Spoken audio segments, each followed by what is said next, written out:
beginning of more than half a century, since conferring the name Songkla Nakharin, it has served as a compass, guiding the way for Prince of Songkla University, creating every mission with the benefit of mankind as a priority.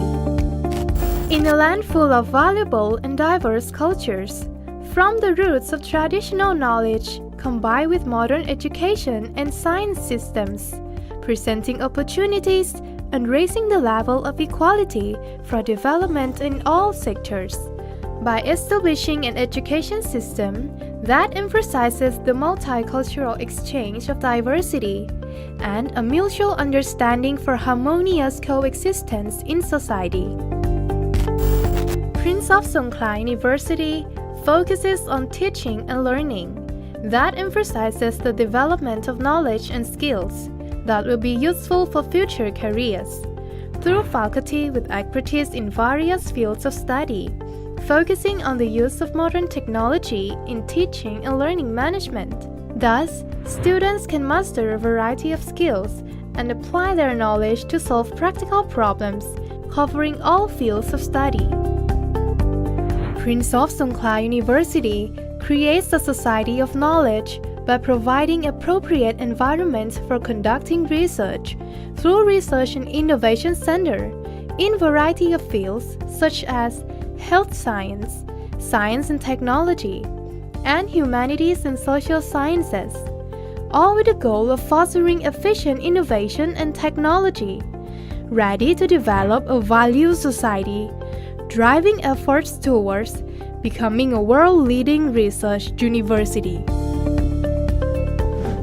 Prince of Songkla University plays an important role as a source of knowledge, providing academic services that cover the needs of all sectors, responding to social and economic development by coordinating with partners from the public and private sector, through innovation and technologies that are beneficial to development, while also strengthening competitiveness at regional and international levels.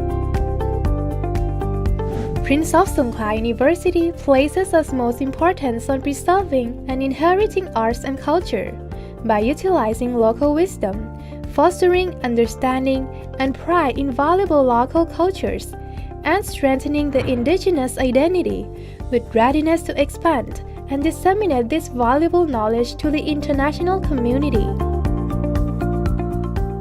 Recognizing the outstanding potential of all areas, Prince of Songkla University reflects an atmosphere suitable for learning and self-improvement, cooperating for the benefit of mankind as one in the midst of a volatile world.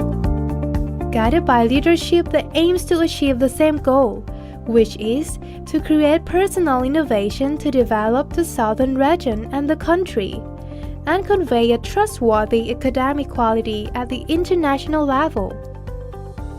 Prince of Songkla University continues its unending task of moving forward and continuing to grow alongside humanity, aiming to be a valuable university. Prince of Songkla University.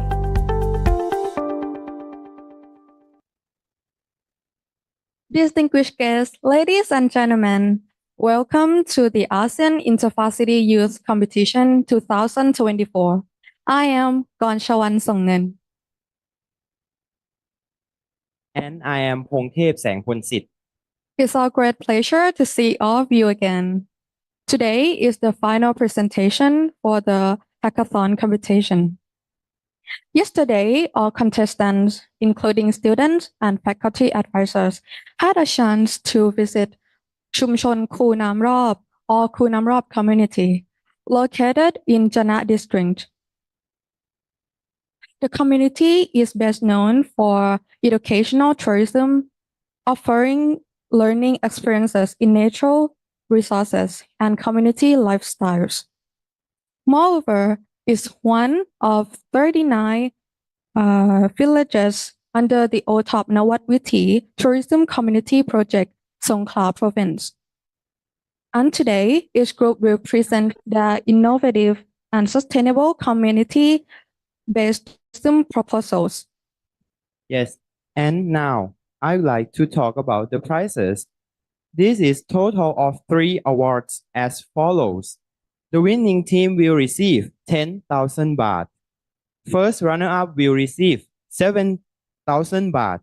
And second runner-up will receive 5,000 baht. Now, we would like to let you meet our honorable judges. The first judge is Ms. Hattaya Wongsang Paiboon, volunteering for development technical lead, voluntary service overseas. Next, Associate Professor Dr. Narit Duangsuwan, the Director of the Volunteer Center, PSU. The last judge is Dr. Kachapon Chanpet, Head of Tourism Innovation Development, who is now on Zoom. สวัสดีครับ Before we proceed further, I'd like to explain the contest procedures and rules. First, each team shall spend 7 minutes to present, include 2 minutes for presenting the promotional video about Kunam Rob and 5 minutes for presenting their innovative and sustainable community-based tourism proposals. To ensure presentation stay within the allotted time, a timekeeper will use signs to signal remaining time. At the 5 minutes mark, the timekeeper will raise a sign indicating 2 minutes left. Then 2 minutes left, yes. Then at the full 7 minutes, a sign will be raised to signify the end of the presentation time. Requesting contestant to promptly conclude. Third, each judge has 3 minutes to ask questions. And I think we're now ready to start presentation. So please welcome the first group. Group number 2.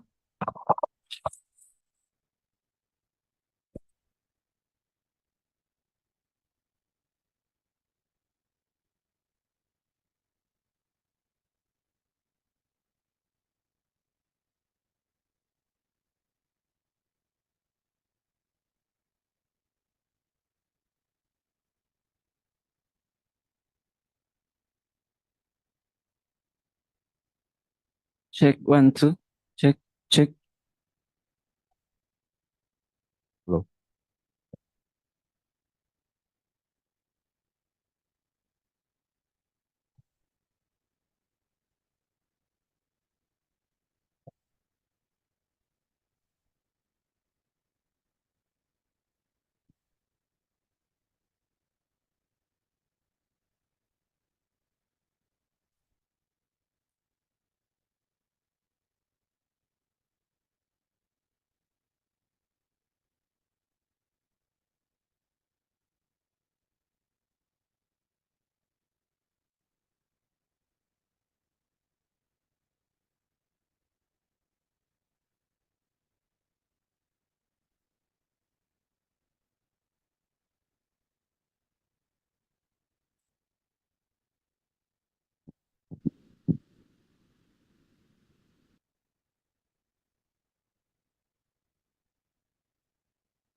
The Nathap sub-district of the Nath district. This village is surrounded by the water of Nathap canals.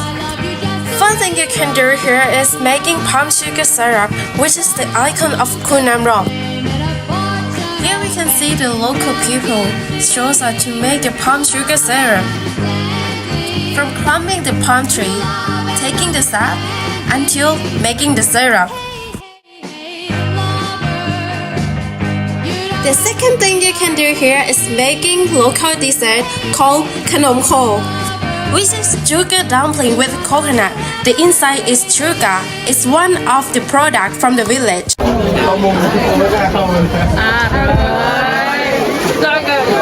And here we go, the third thing is tongpa. The tongpa we make here is different as we use the sugar palm syrup before. The last one, fishery by using fishing nets, a unique way of fish catching which represents the wisdom of the Natab Canal people. See you in Kunam Rop. Bye!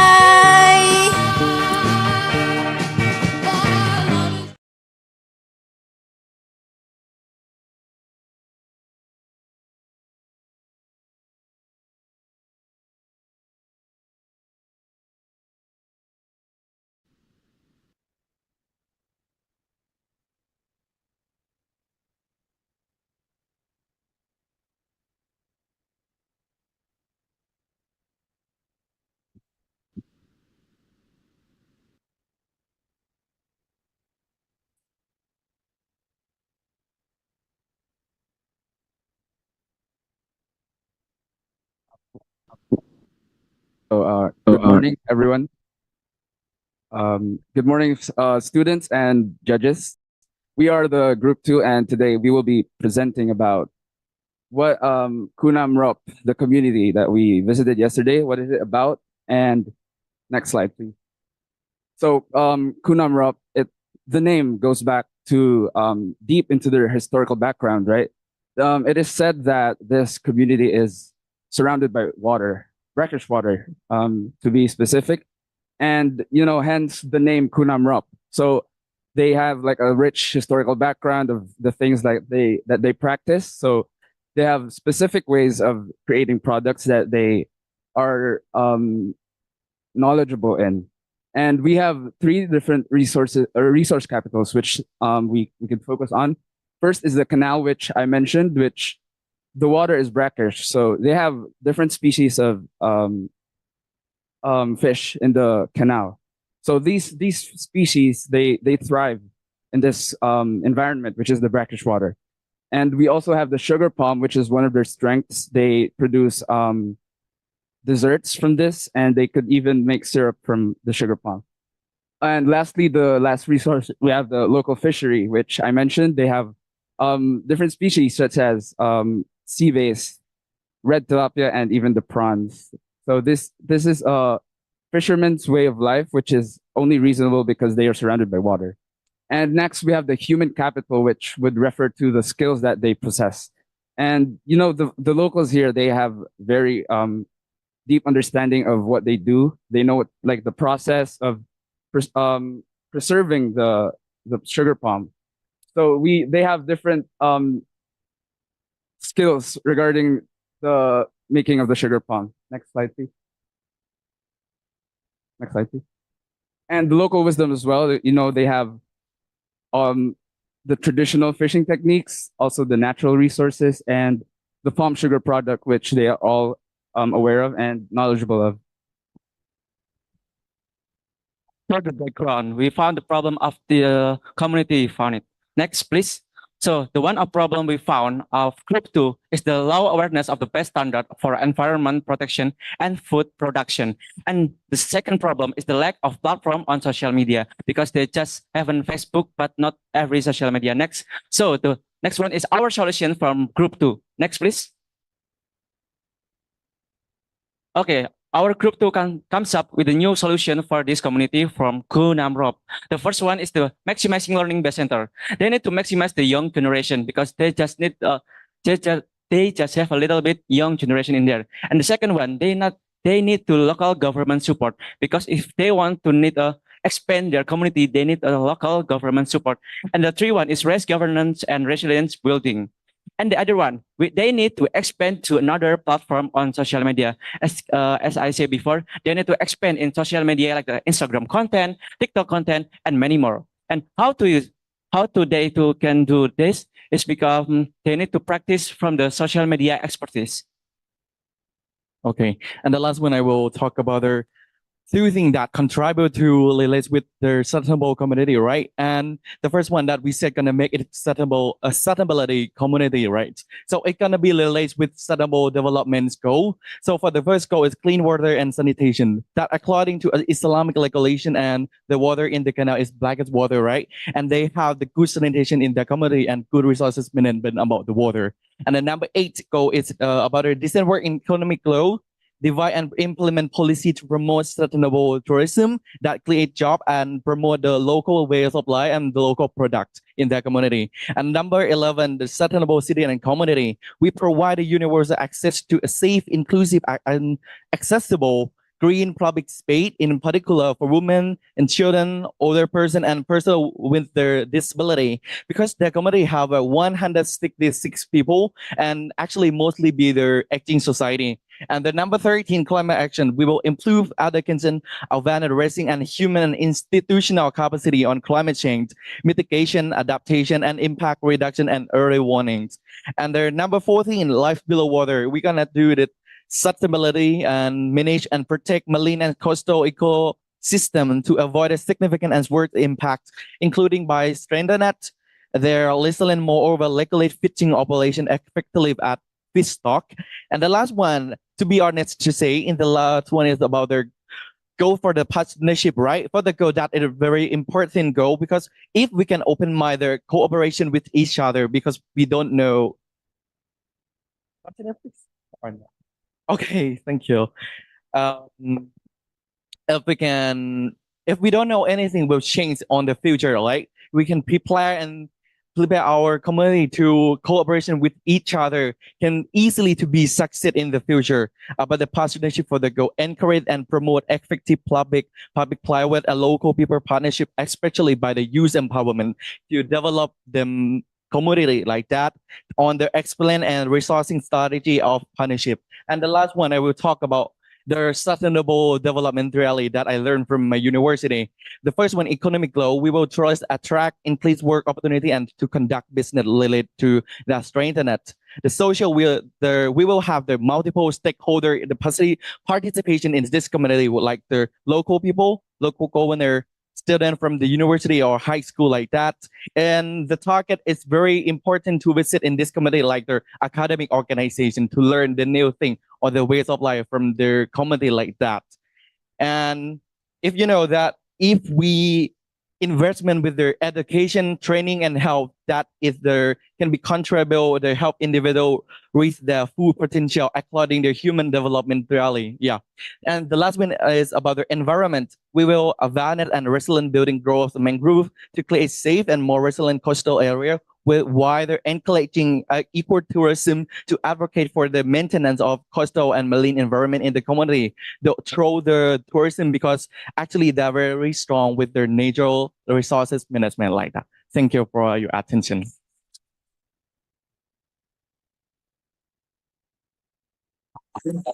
Thank you for your presentation. And now the judges can ask the question to the contestants, beginning with Dr. Kachapon Janpet.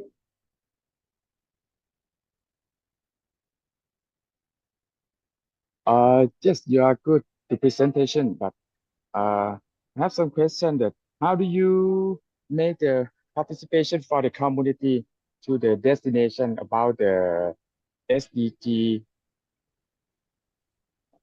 Thank you. To be honest, could you repeat the question again, because I didn't quite Yes, heard it. Yes, I'm sorry. So I have some questions about the how do you make the participate about the community to the SDG in the future?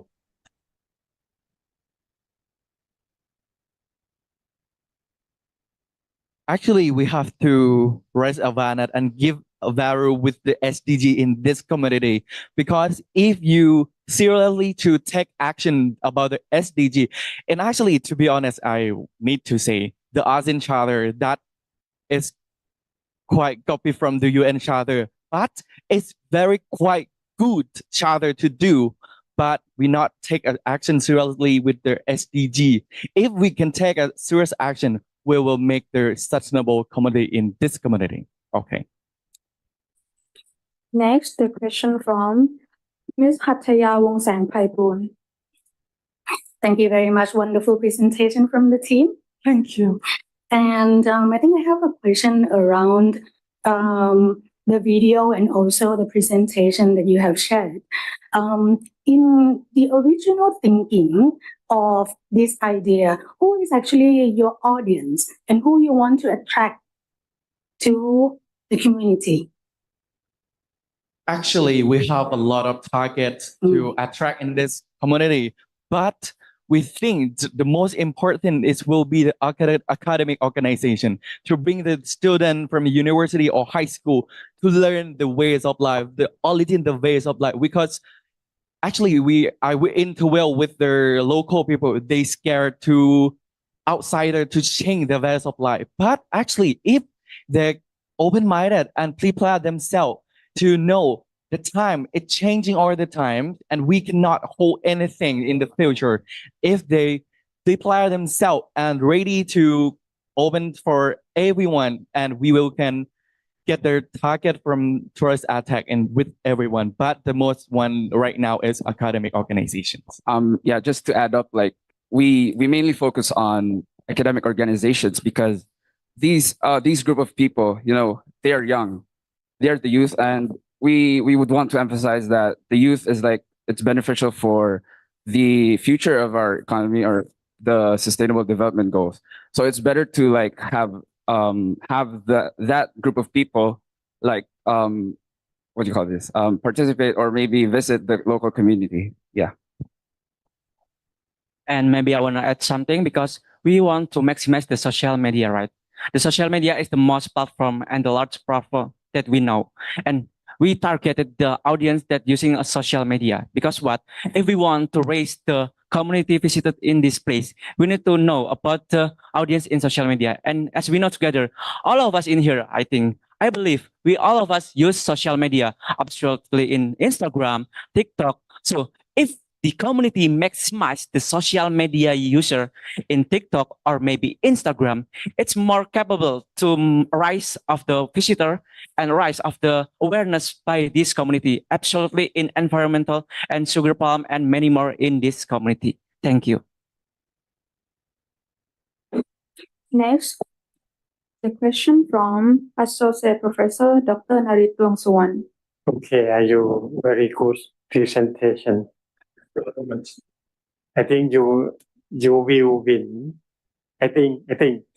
But I would like to know your idea about the processing of your working with the youth or marketing online in Khun Amrop, and how many or long time of you work and how you evaluate of your work. 3 questions. Sorry, before maybe you can repeat the question again. I cannot hear the clearly before.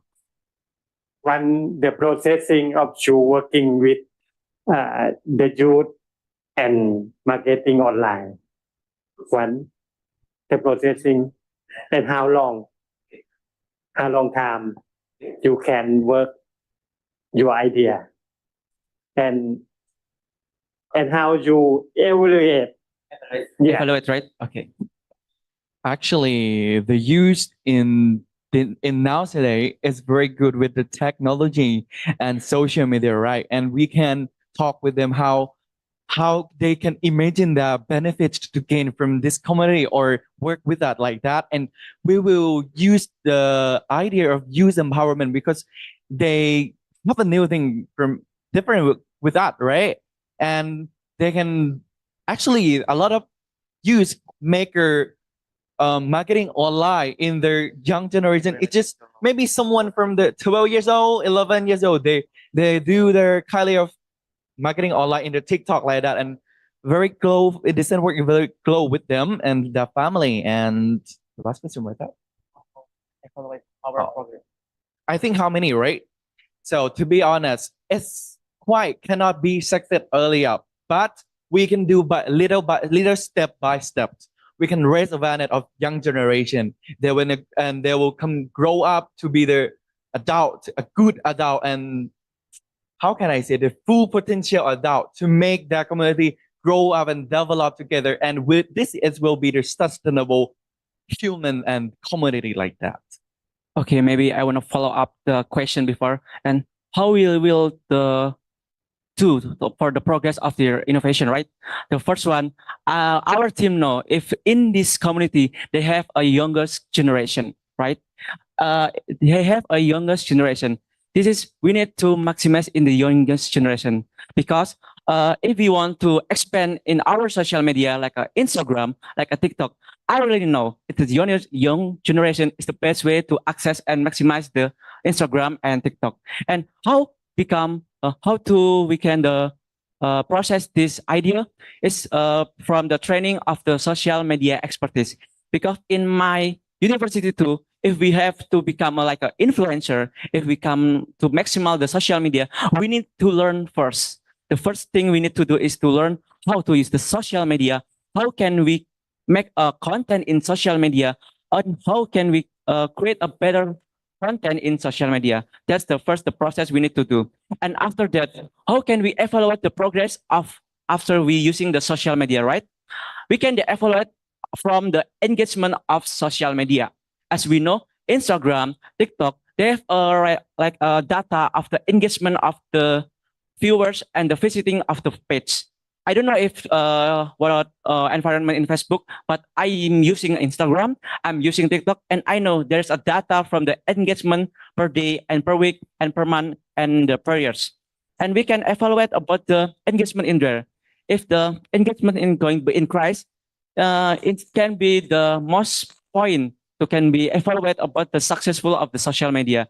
And the second thing is the visitor.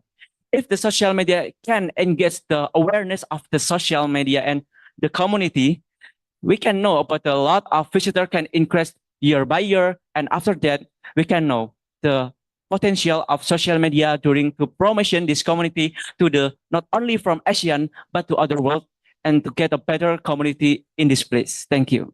Excuse me, I want to add more. If we talk about the Thai education, right? They only promote and encouraging with the main occupation in Thailand, like a nursing, doctor, police, soldier. But if we change the mindset of Thai education, we can encourage about the TikToker, influencer, YouTuber to be will be the, how can I say, the important occupation in our Thai education. It can give a advantage and make our country is better up and development like that. Thank you.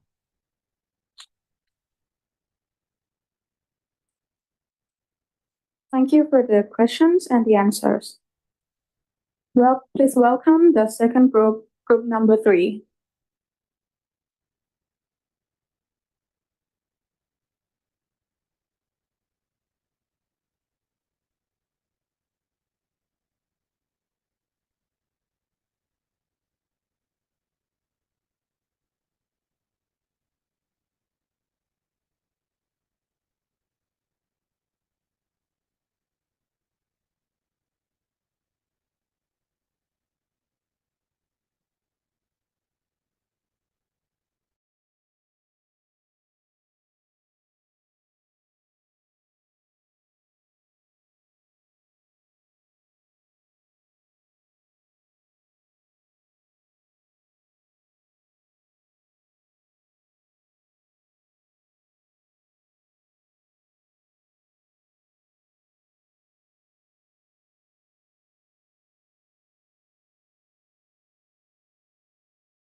Excuse me, do you have any time? Do you have a time? Yes. Yeah, okay. What's your name? My name is Papa Pupu Pipi Papa Pataka Sanki. Is that your real name? Yes. Okay, well, I have a question for you. Would you like to go for would you like to get a 20 baht or you're going for an unknown mission? I prefer the unknown mission. Are you sure about it? Yeah, sure. Okay, follow me. Oh. Do you know where we are? I don't know. Right here? Well, I'll show you the answer. But first, let's do a mission. Mission, I want you to get the pine sugar. Easy. Really? Yeah. But you have to climb it yourself. This? Yeah. I'm okay. I'm fine. Kinchana. Kinchana. Ding, ding, ding, ding, ding. Let's try it. Yeah. Help me please เฮ้ย Sour, Sweet. sweet, Sweet and sweet. just sweet. Yeah. What's going next? Well, I'm going to take you for the fishing. Fishing? Yeah. Like yaw. Yeah. Like Yaw? that. Yeah. What's your? It's gonna be fun.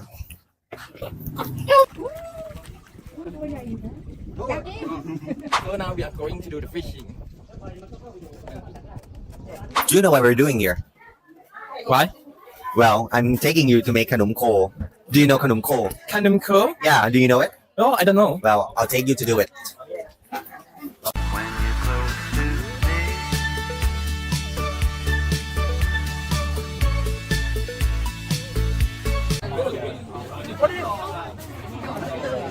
I'm taking you to make tong pap. Tong pap? Yeah. Do you know it? Yeah.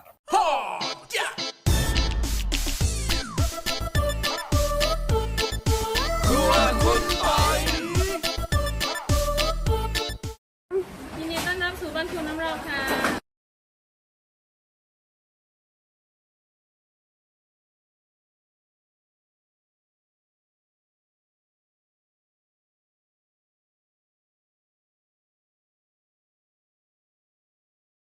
And now the judges can ask the question to the contestant, beginning with Dr. Kachapon Chan. Oh, please. I'm sorry. โอเค เกาะงามแห่งนาทับ วิวสลับโหนดนาก ะปิส่องน้ำรถโอชา งามแปลกตาสะพานเลนเดียว Good morning everyone We are representative for group 909 and today we will take us to the Kunam Rob once again. And before we go, let us to introduce ourselves. My name is Gilmani Awer. and my name is Lapipong Tetkwant. Okay, if you are ready, let's get started. Yeah, for the Ban Kunam Rob in the Nathap sub-district, Chana province, Chana district and Songkla province. It's surrounding by the Brackish Channel. It's already the mainland with the only one bit. This village that want to develop the community-based tourism. So how we develop it? Let's check it together. Okay, we divided into three categories or three aspects for development of this community associated for each capital. But the first one is social aspect. Social aspect is also human capital because they have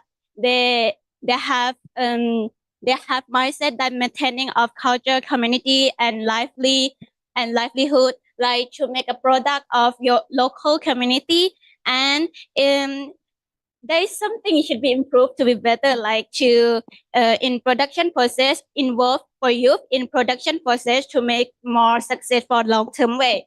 And the second is economic aspect. Economic aspect is also capital resources and local wisdom because they do economic sustain through food export like sugar syrup, sweet snack, or also fishing. And then there's something we have to be better, like to create high skilled labor in any potential shock in sustain life, sustain mind. And the last one is environment. The environment they emphasize on natural views, like they have the breed and the prideful of natural views or the beautiful beach that they have, but they have also should be improvement, like they have to be built more bridge or multiple choice of exist. Okay, now let's talk about SDGs analysis.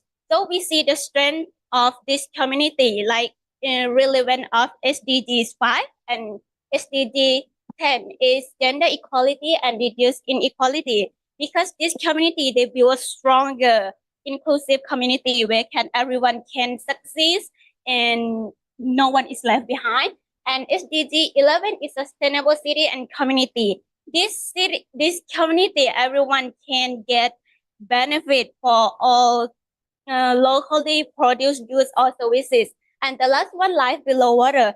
As you know that this community, they direct the direct access for marine resources that they can sustain their livelihood through fishing.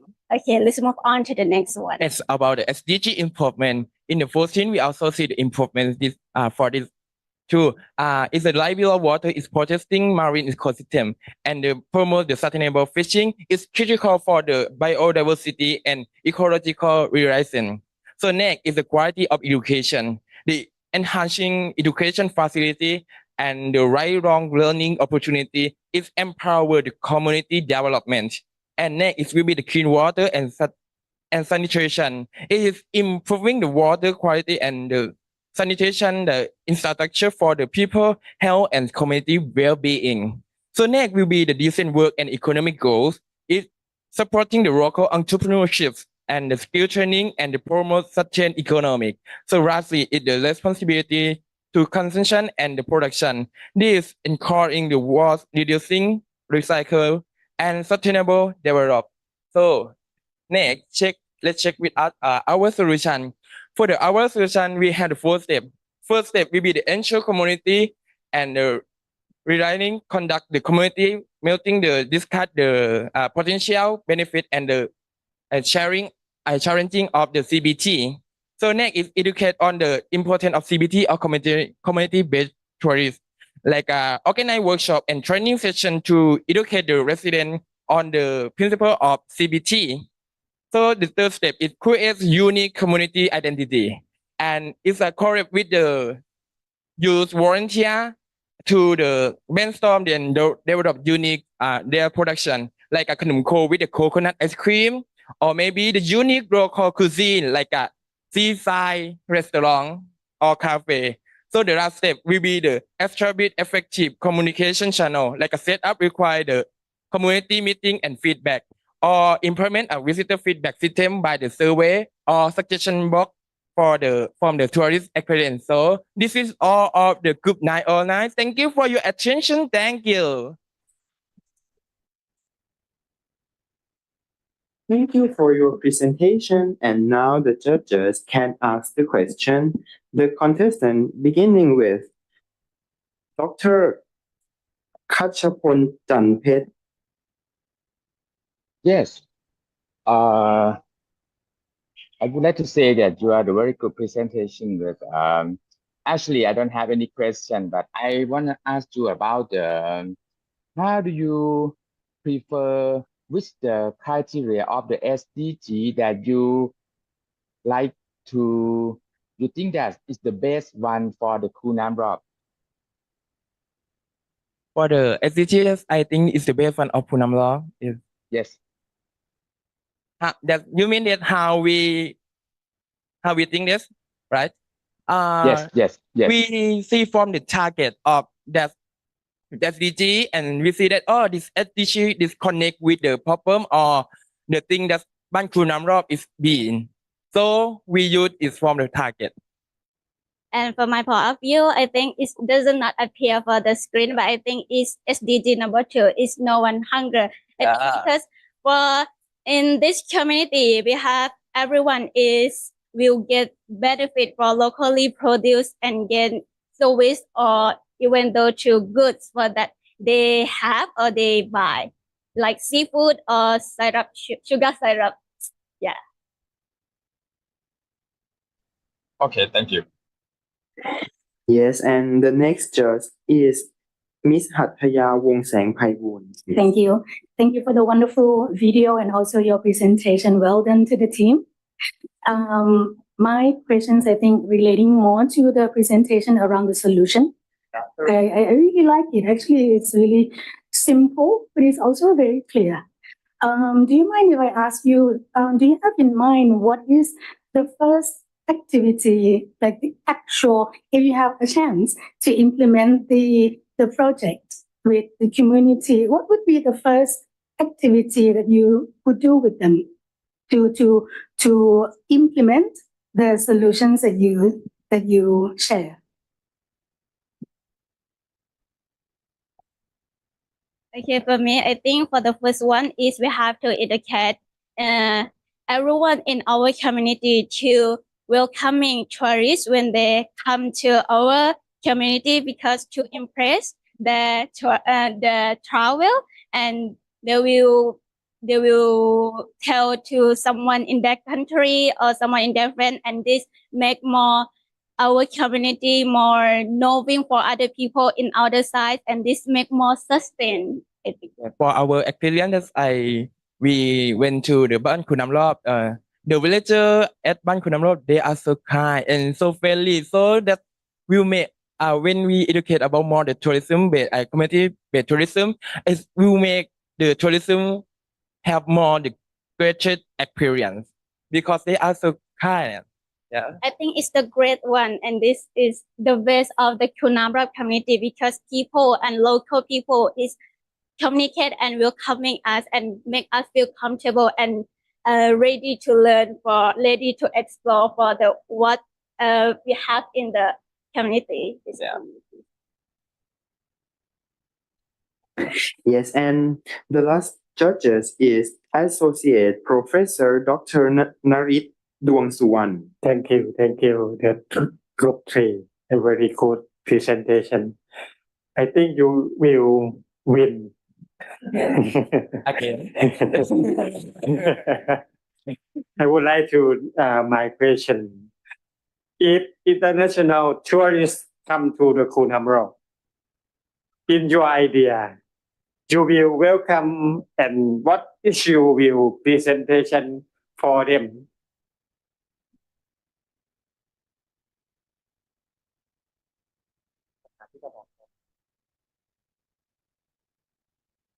Excuse me, can you repeat? Okay. If international tourists come to the Kunamrop, in your idea, you will welcome and what you will presentation for them? For the presentation to the international tourism, yes, I will suggest them about you will have the experience with the local people. It's a so local people that you will have a guest because it have a nice atmosphere and have a very full so delicious food, and I I have to tell to them that please come to the Ban Khru Nam Rop. You will have the good experience. Yes, this is the unseen Thailand. You have to come. Yeah.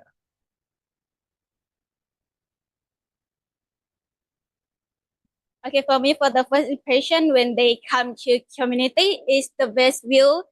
They pass by to the bridge and they will see the scenery of the community. And then if they go to do activities like to make Khanom Thong Pap or Khanom Ko, they will do the local dessert, which is Thai people do in our country, and they will try our traditional Thai seafood. Yes, and this I think it make them feel impression. Yes. And the last thing that I will say to tourists is, please come. อาหารร้อยบุคคลน่ารัก Unseen Thailand Amazing Thailand บ้านครูนำรอบ Please welcome. Yeah. Yes, thank you for your question and the answers. And the last group is group number 1. Please welcome group number 1.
Okay.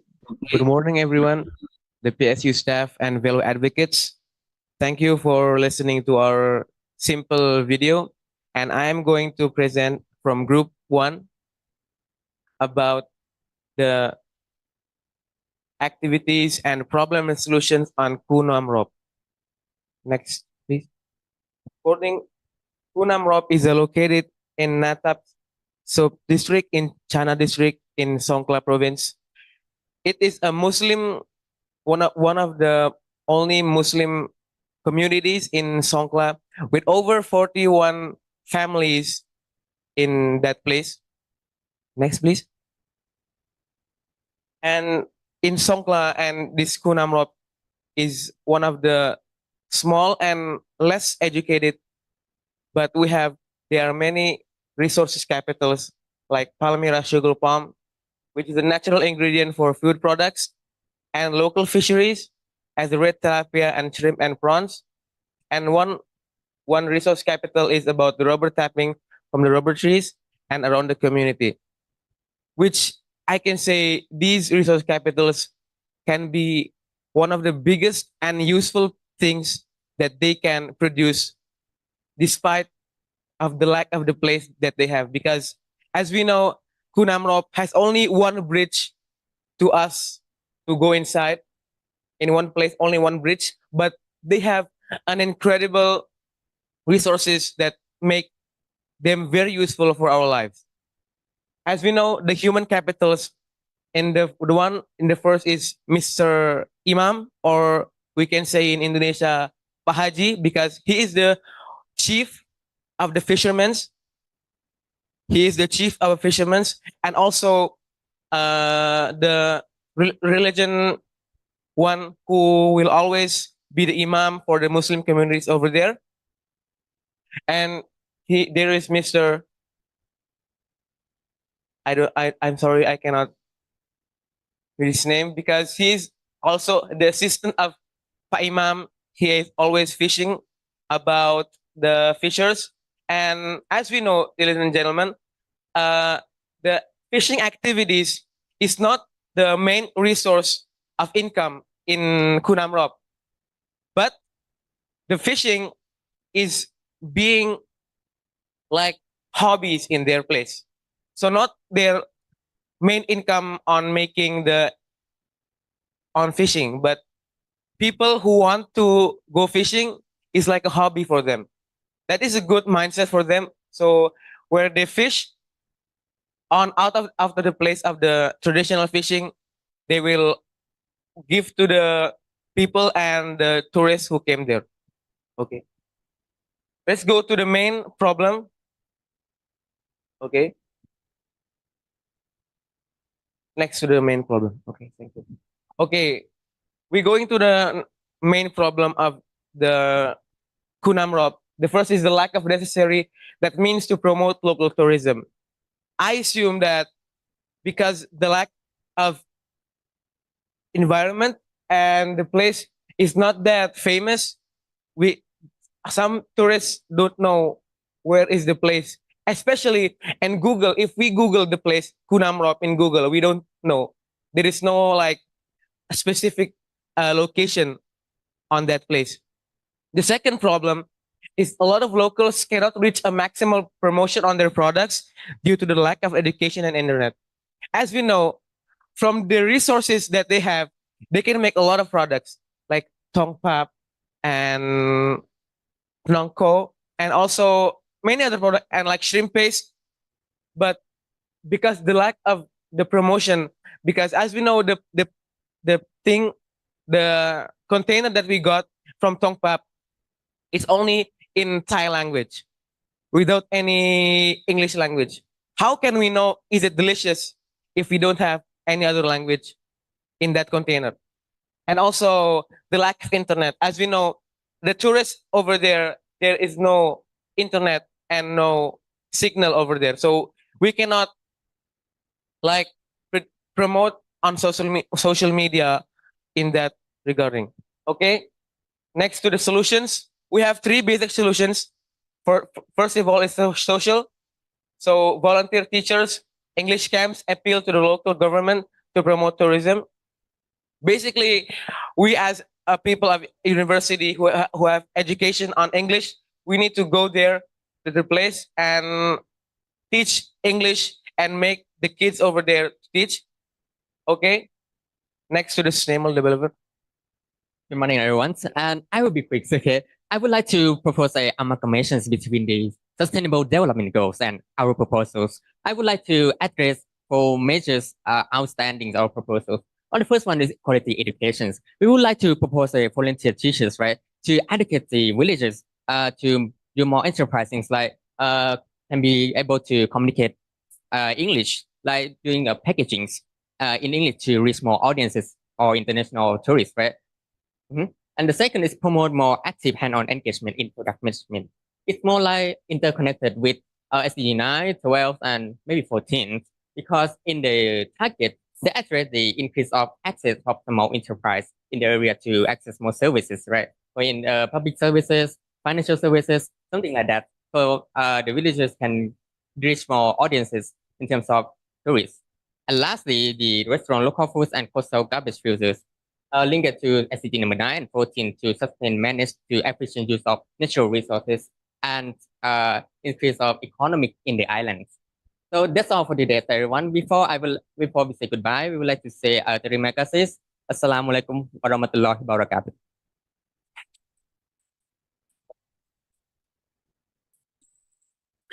Thank you for your presentation.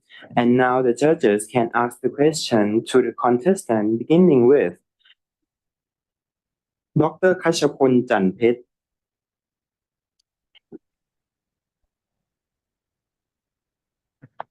Yes, hello. It's very good presentation, but I have some question about the solution of you that you show me recently. Your solution is from community, or you just make the brainstorm about your team?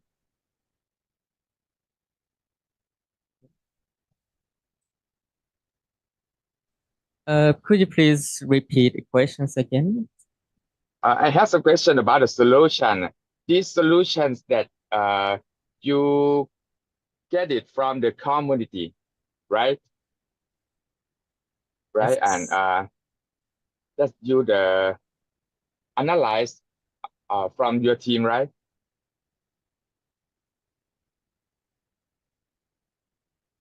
I would like to answer the question. Based on what you said, we analyzed the situation of the community before thinking about these solutions.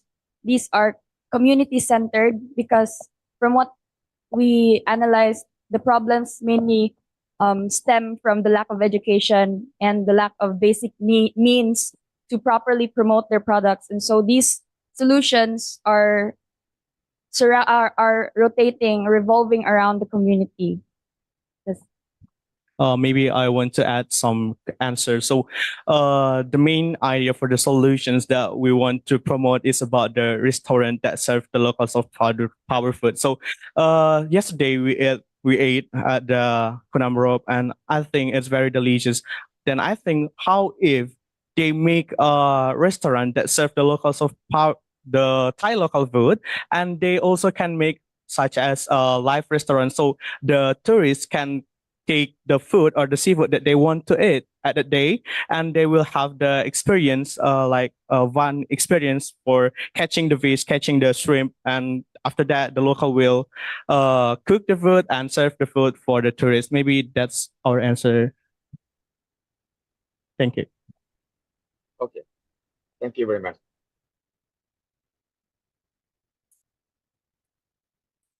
Okay, so the next judges is Miss Hattaya Wongsaengpaiboon. Thank you very much, Team 1. And again, very, very well done on your presentation and also the video.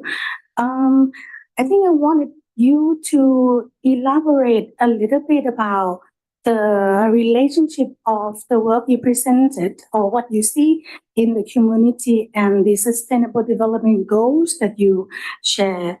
Can we go back to the slide of the sustainable development goals?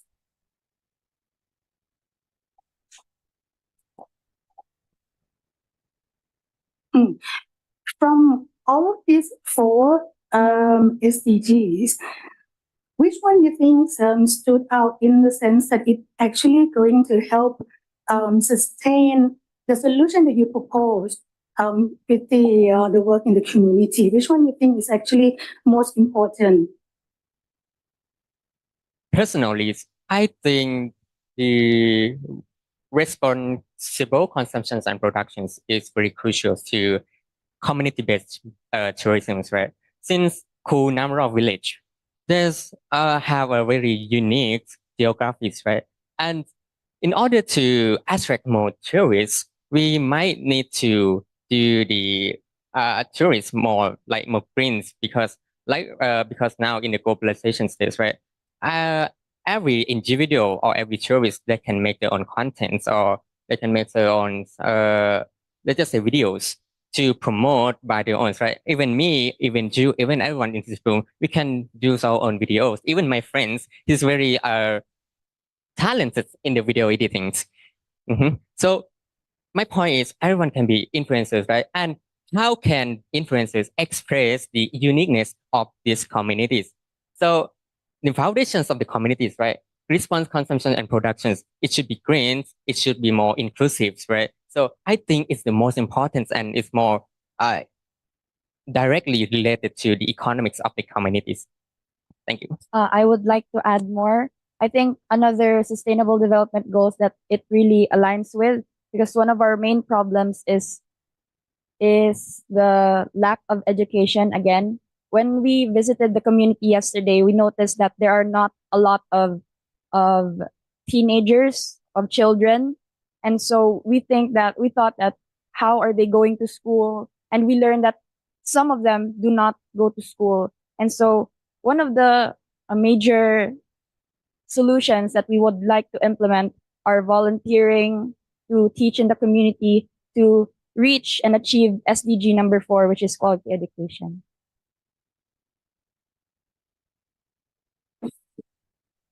Thank you. Very good. Thank you for your contestant. Okay, so the next question from Associate Professor Dr. Narit Duangsuwan. Thank you, moderator. I think this group is a win because you are very good to presentation. I think 3 group is a win.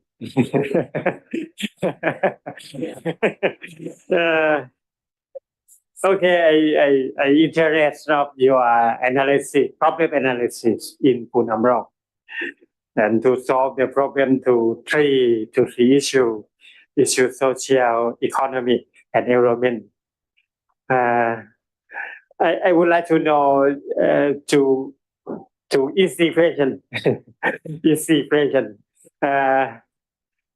One, what is 17 ADG? Are you know? 17 ADG. What? Yes, I know. I think I remember all 17 SDGs goals. Yeah.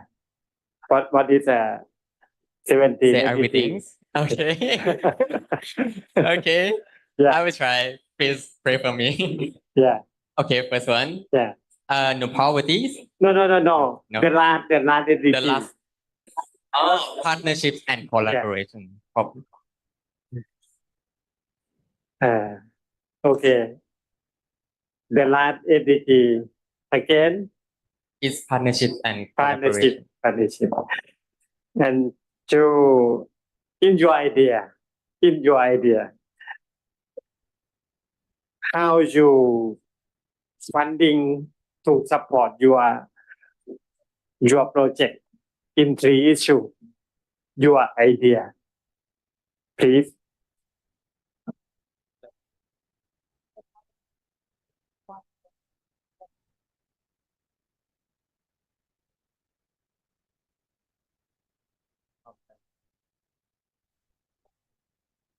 Basically, the collaboration is flexible but the main volunteer is the university, because as we know, we as university students, in the eyes of the locals, is different from the eyes from the city, because they think the locals as my place and the Kunamrop, they have a good image on the university students, because we need to improve that image and make the university, with the help of teachers and educated people, come to the Kunamrop and this educational community to teach them.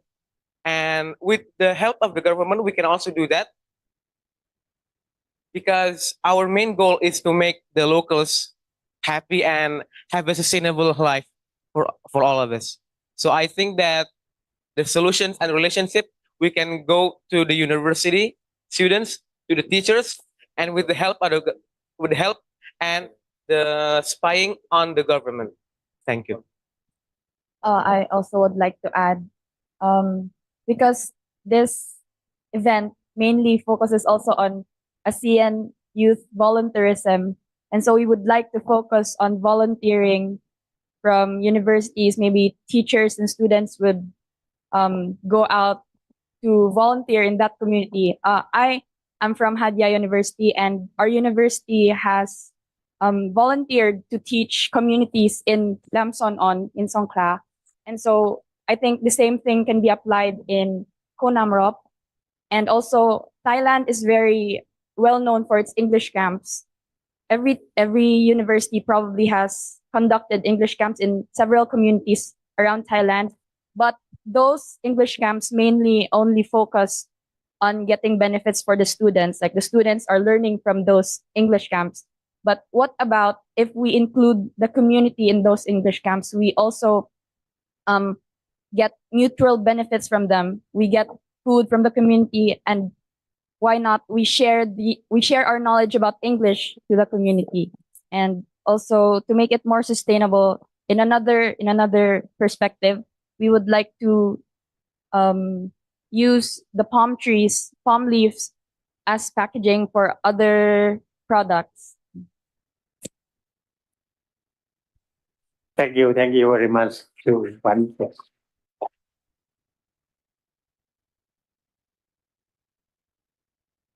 Thank you. Last group for the hackathon competition. Let's congratulate all the contestants.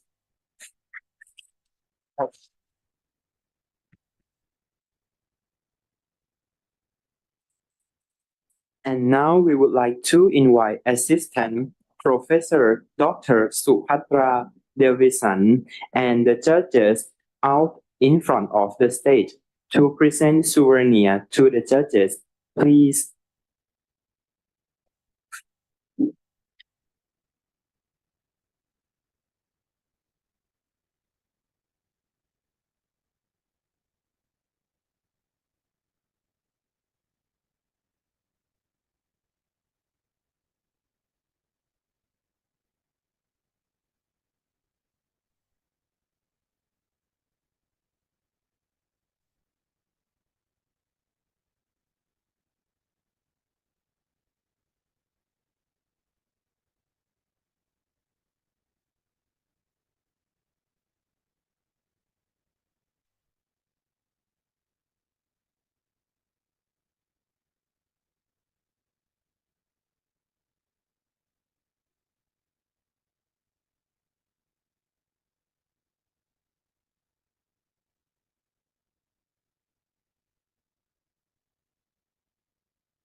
Finally, we have representation of the community. I would like you all to say thank you to them to be a wonderful host for us and come to see the presentation today.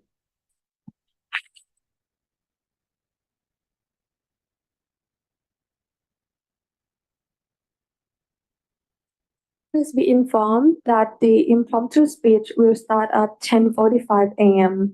in this meeting room. Thank you for your attention and participation. Have a nice day.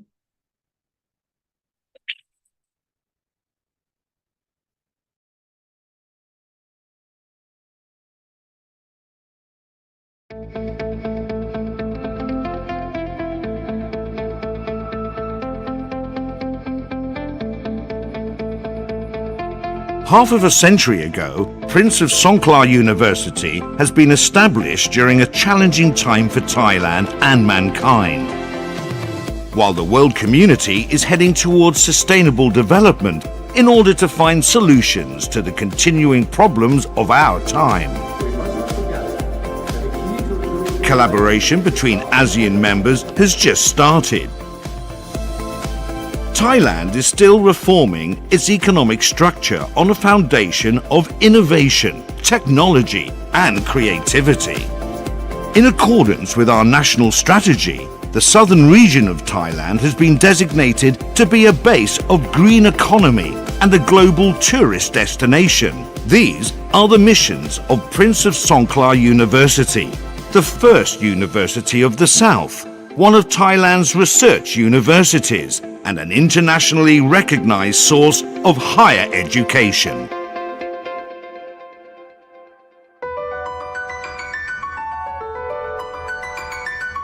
Prince of Songkla University, one of the 5 leading higher education institutions of Thailand and a high-ranking university in Asia.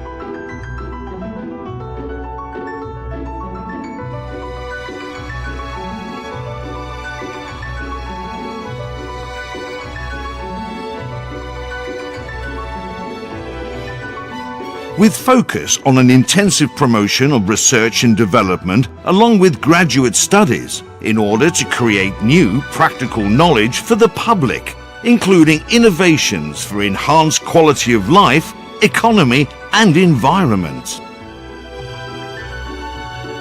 The locations of our 5 campuses are strategically placed on the Thai Peninsula, the center of ASEAN.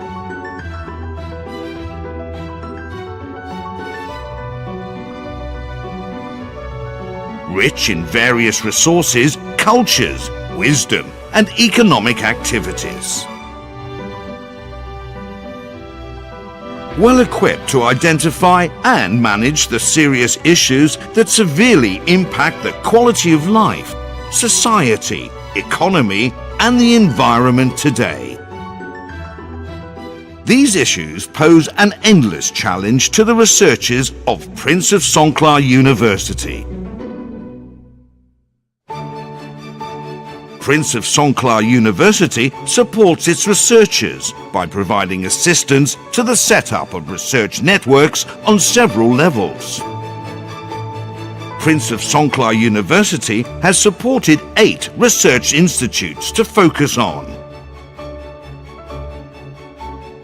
industrial economics,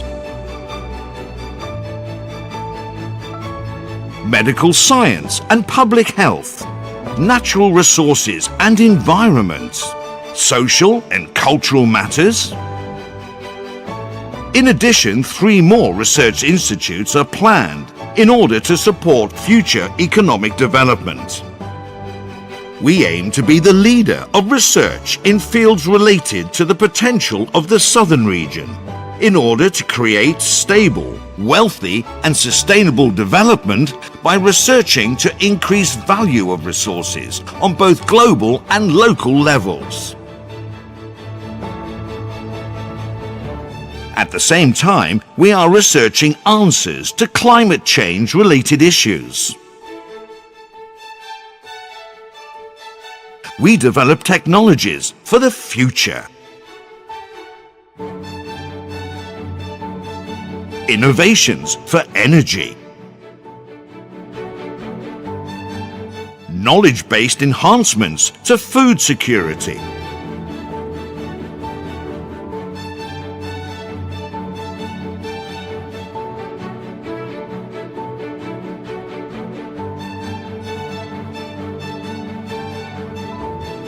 Medical innovations to better the lives of people.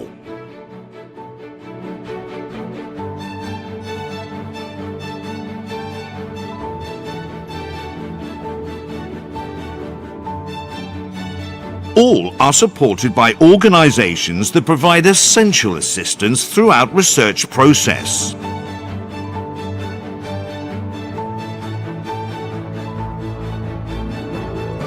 Local economic growth is sustainably supported based on innovation and creativity. We create a mechanism of collaboration with the private sector to support the creation of innovations and products, as well as the sharing of knowledge with several sectors through various channels. The Modern Scientific Equipment Centre. Nearly 300 laboratories of universal standard. High-performance information technology and communication infrastructure.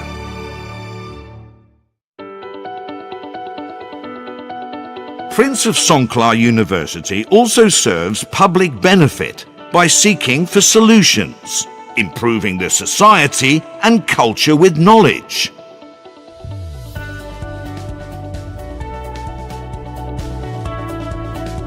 Whilst also transferring knowledge to people through various procedures and channels. All 5 campuses of Prince of Songkla University aim for creating a productive environment for researchers to facilitate their pursuit of knowledge and lifestyle.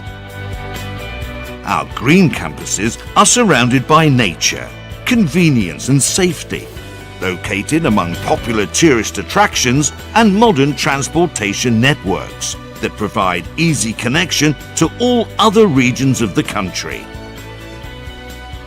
Several researchers of Prince of Songkla University have been recognized nationally and internationally for their outstanding research achievements.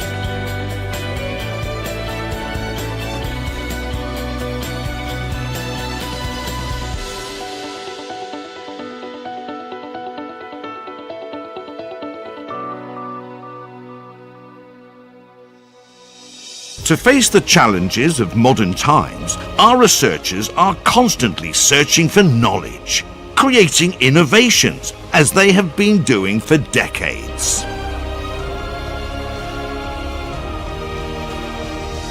With a soul that is for the benefit of mankind, as advised by His Royal Highness Prince Mahidol Adulyadej, the Prince Father.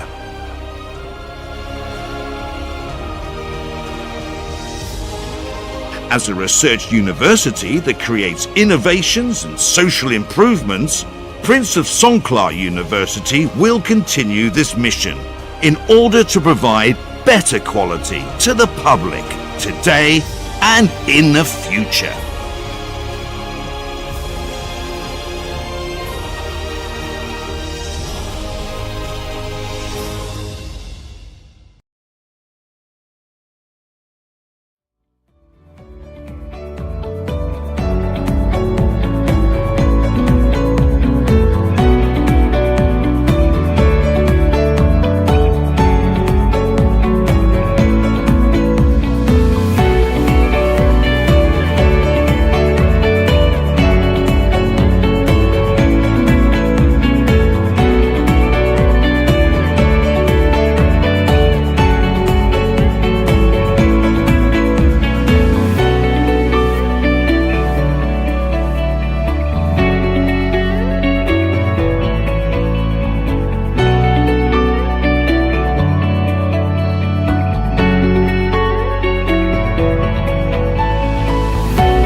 Ladies and gentlemen, welcome to the ASEAN Intervarsity Youth Competition 2024, ASEAN Youth Volunteerism for Sustainable Development Goals.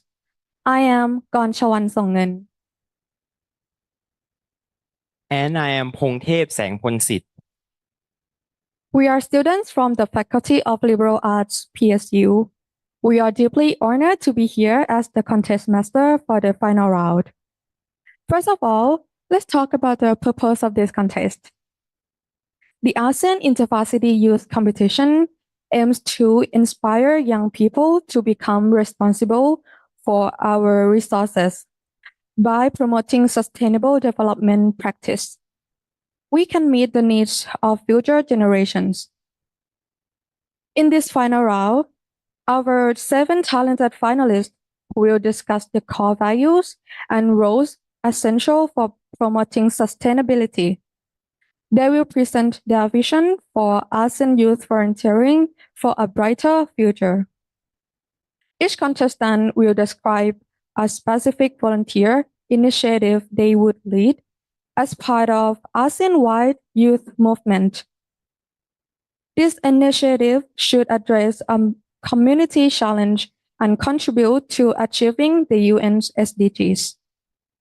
And now, let's meet our honorable judges, beginning with Assistant Professor Wanwisa Pecharatmuni, a lecturer of the Department of Foreign Languages, Faculty of Liberal Arts, Rajamangala University of Technology, Srivichai. Next, Ms. Thamapon Dubinsky, MC freelancer and public speaker.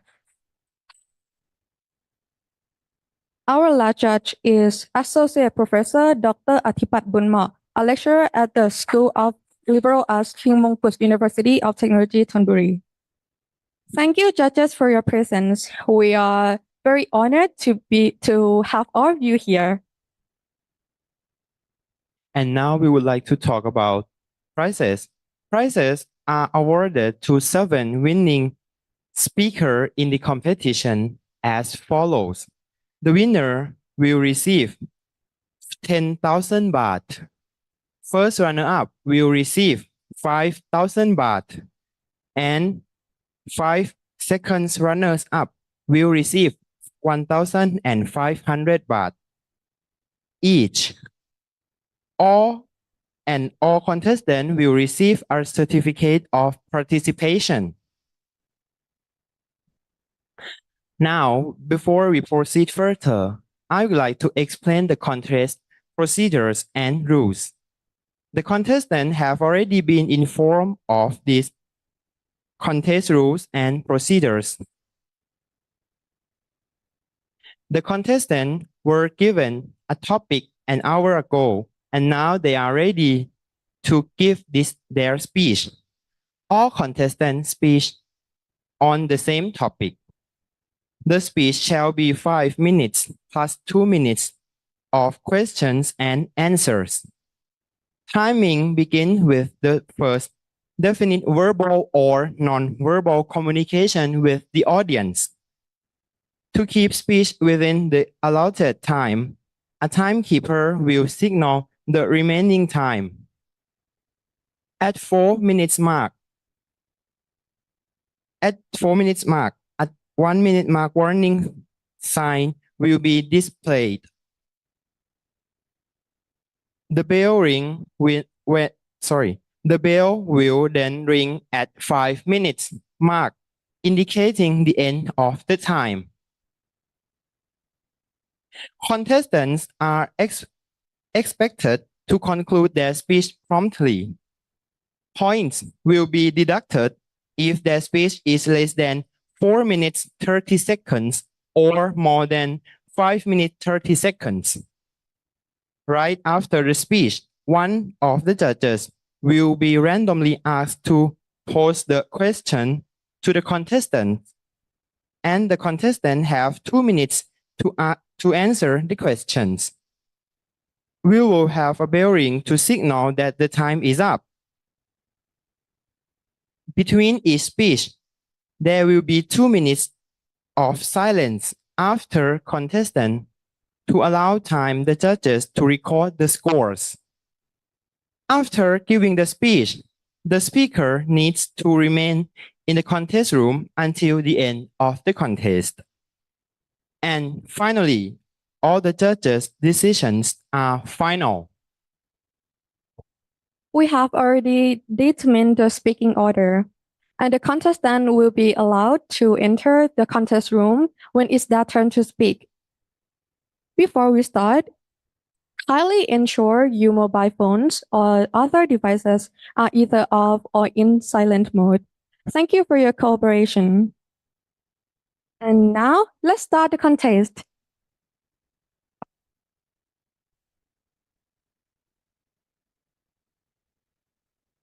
The first speaker is Mr. Tanit Chuan from Thaksin University, Thailand.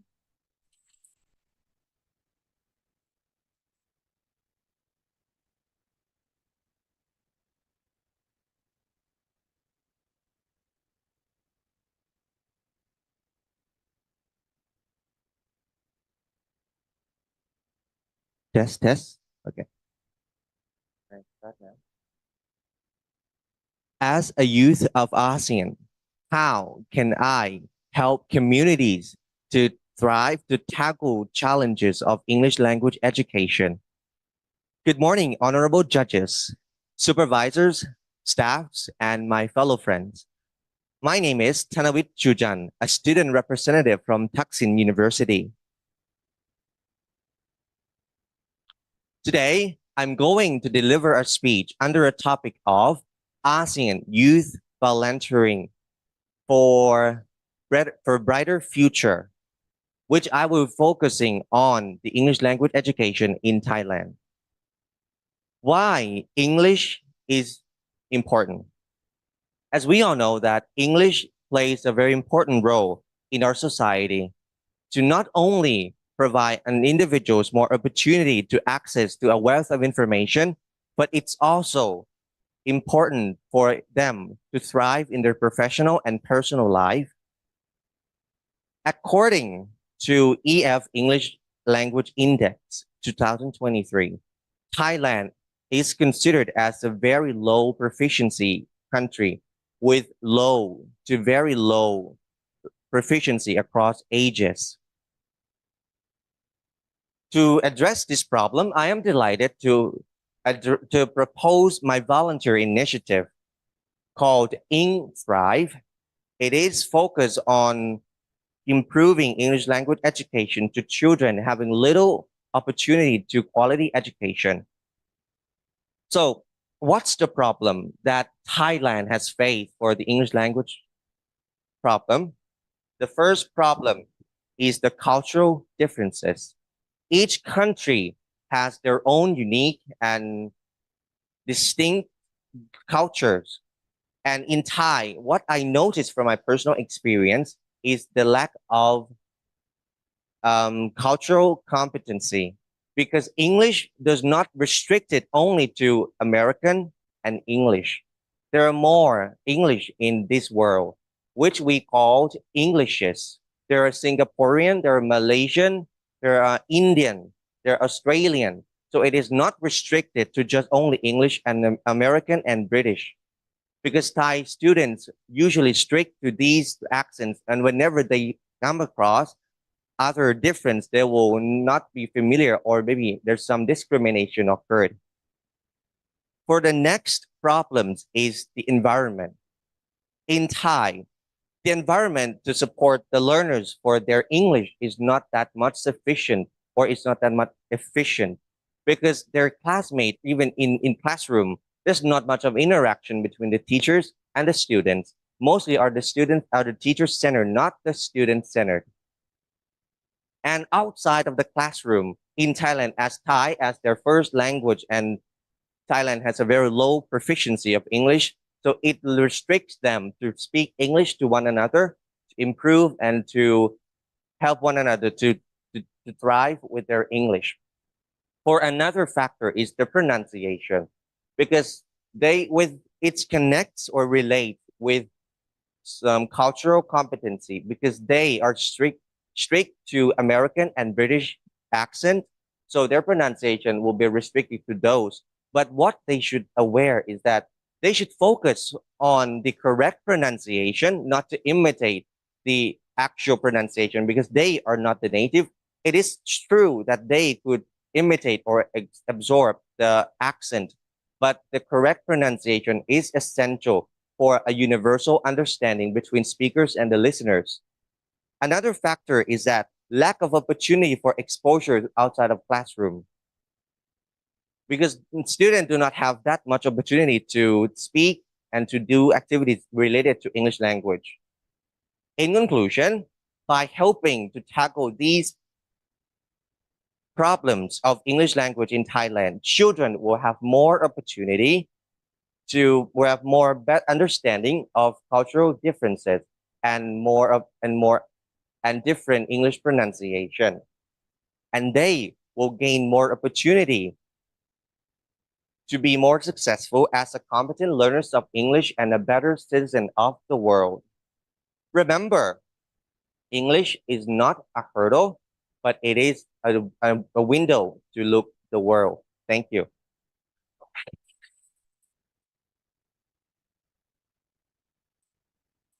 Thank you for your speech. And now, excuse me. And now please choose one envelope containing the name of judge.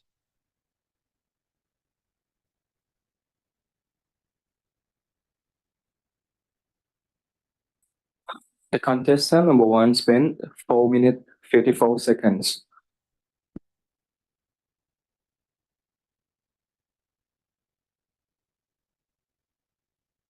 Your question is from Ms. Thamapon Dubinsky. Judge, please.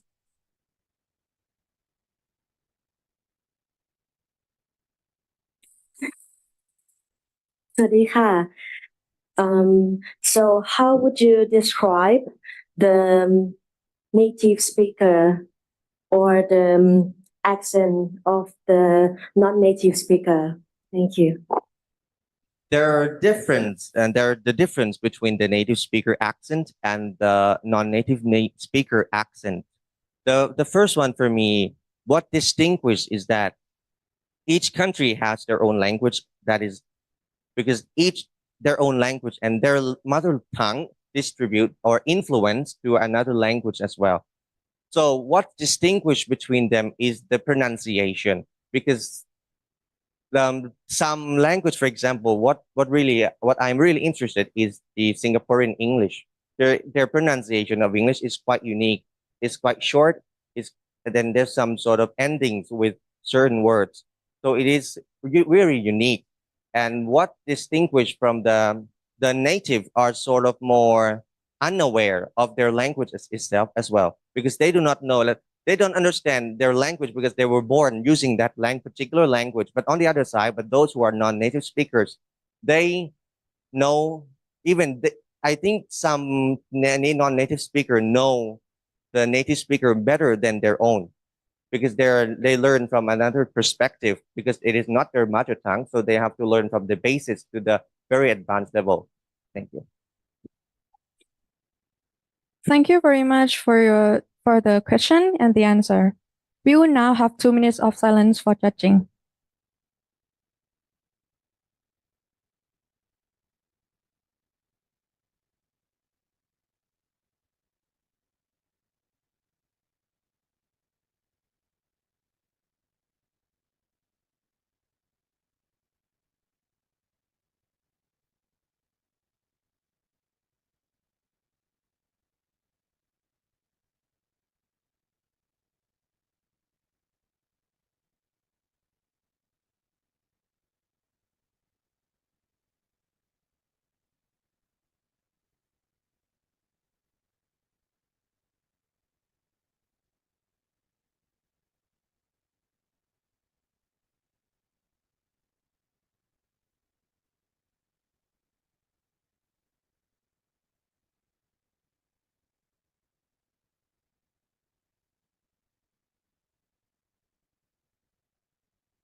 The next speaker to get ready is Miss Siti Nur Salsabila, Universitas Sumatera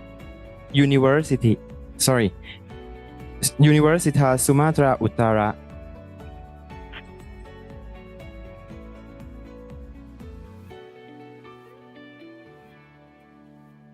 Test. You can start right now. Good luck.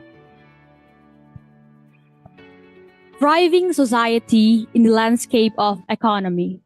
Future ahead is uncertain. But there is one hope. The youth. Assalamualaikum warahmatullahi wabarakatuh. Good morning, ladies and gentlemen, esteemed guests, dear jury, and my fellow advocates for change. My name is Siti Nur Salsabila and I'm representing Universitas Sumatera Utara, Indonesia, under our topic, Asian Youth Volunteering for a Brighter Future, under 1 SDG goals, number 8, decent work and economic growth. In this economic landscape, we need to understand that there is a shift of the traditional method towards a modern method. People don't like to go out and buy things on offline nowadays. We like to do it under our gadget and in our home. We need to understand, as a business owners, we need to understand that there is this thing called the searching cost. People like it to buy a variety of things with the less minimum effort possible. On the other hand, in this thriving economy, business owners, the people are kind of likely less innovative. They kind of sell the same things, well, making it higher supply, but the demand, the target market is just local market. But what we can do with this? So for me, one solution is we need to broaden our target market. But how? So as a youth whose life is circling around digitalization, one thing comes to my mind: digital marketing. So an Asian youth, here I'm trying to give up one initiative. It is creating what I call as the Asian Digimart Hub. What does it stands for? It's actually a learning center to teach people how to do digital marketing. Here there are 3 things that I want to carry out from these initiatives. First, we're going to create a social media and e-commerce utilization.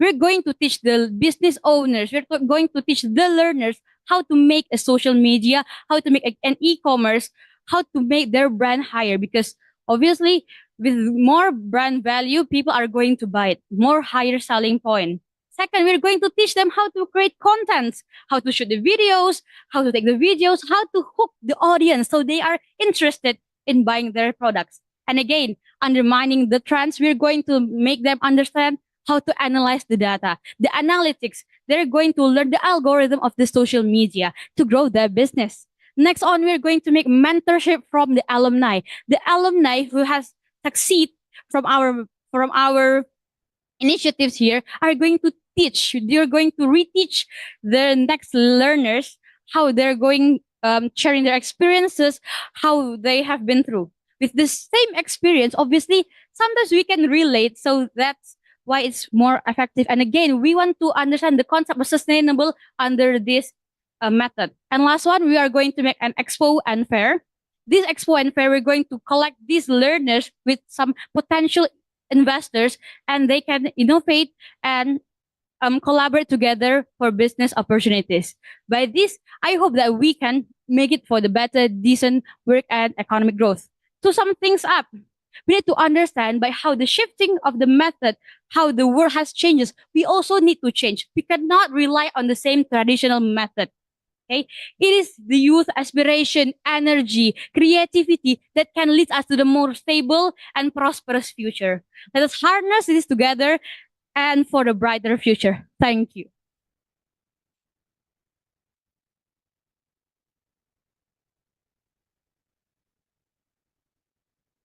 Thank you for your speech. And now please choose one envelope containing the name of the judge.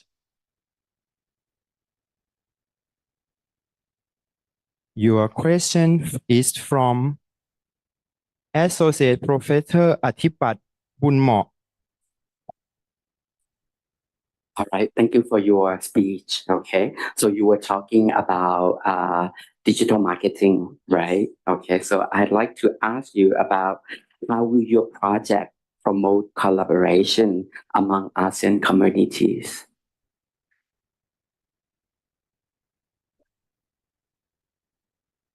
Do I have time to? Yes, you can answer. Okay, with my initiatives here, how can we make collaboration? So we're going to make like the center collecting like these initiatives, collecting learners from around the countries of ASEAN, and then when they come back, they can bring up the knowledge there to their home country, and then we can do these things again. So like creating a hub where learners from around the countries of Asian countries collect together. So this is the concept of networking here. So that's all. Thank you. The contestant number 2 spent 3 minutes 48 seconds. We will have 2 minutes of silence for judging.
The third speaker is with us now.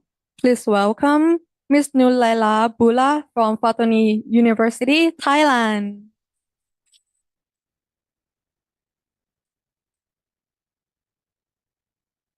All right, you can start right now. Good luck.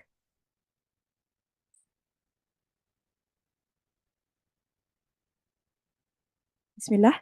Okay, clear. Mommy, I want to study, but I have no money. I know education is important, but I have no money to study. Dad, I want to study, but our house is far from our school. We have to travel so far. But I know the education is important for us.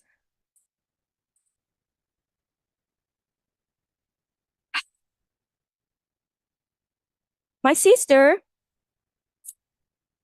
I want to study so much, but I need to help my parents to work.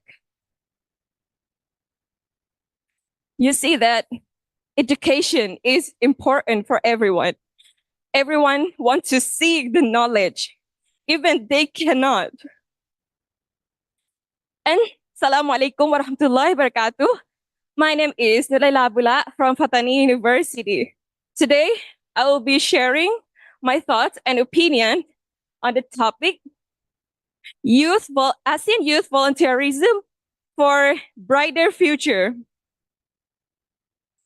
As I said, education is so important for everyone, but not everyone can study or can get the good equality education. And in Finland, the best quality education in the world, they support their students to study, if financial, even or adults. They also support.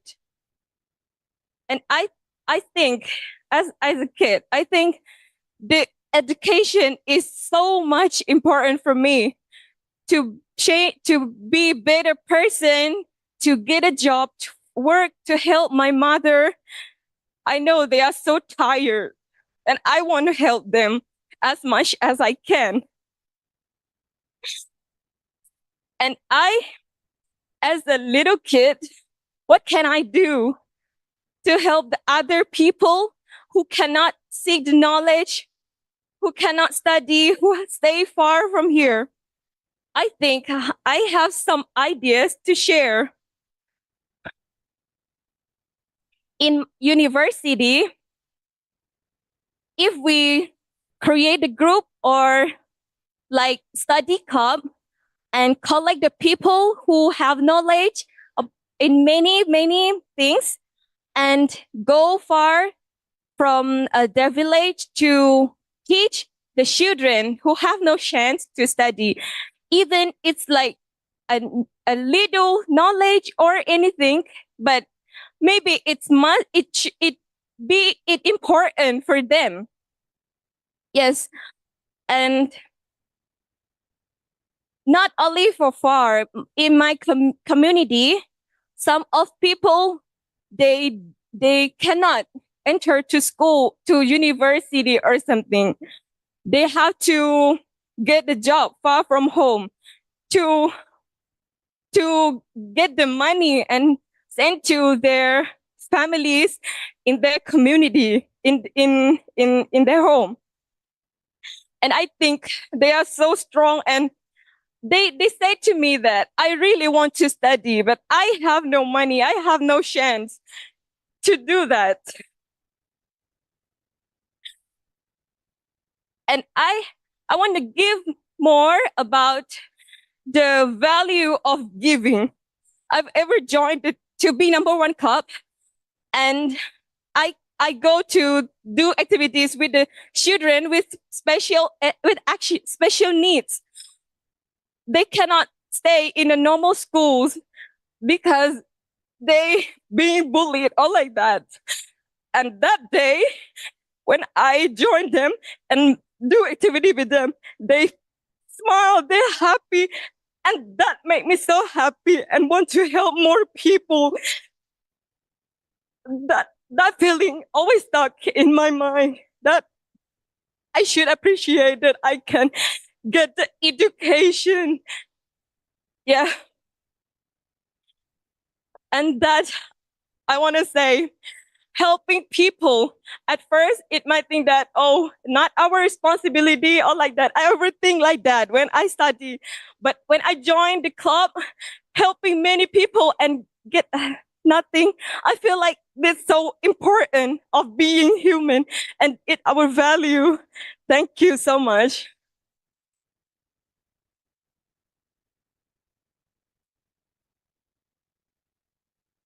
The contestant number 3 spent 5 minutes and 10 seconds. Thank you for your speech. And now please choose the envelope containing the name of judge.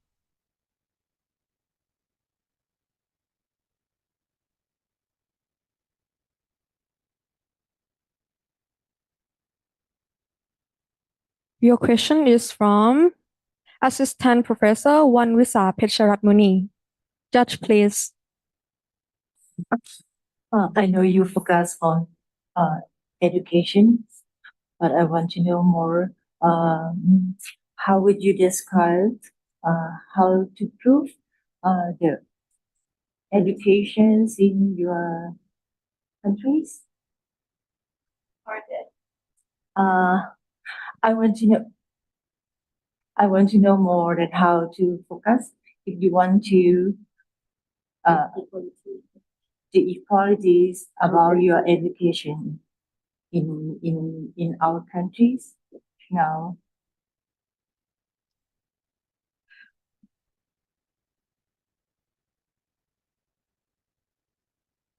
You mean like how to improve Yes, that's right. education in our country? I think that, in my opinion, In your opinion? yeah, Yes. I think the can I say the honest? Can I be honest? Yes. I think the government should support more about the education of people, even who stay far from the the place that already developed, like the province that many tourists and many salary people have many salary like that, but in like in a village or like that, people don't have much money to study. I think if education system, if the government can support more about the education system, I think they can build a better children, and the children can have more chance to study like that. Thank you so much. Thank you for the question and the answer. We will now have 2 minutes of silence for judging.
Our fourth speaker is Miss Chantapichaya Siyapai from Prince of Songkla University, Thailand.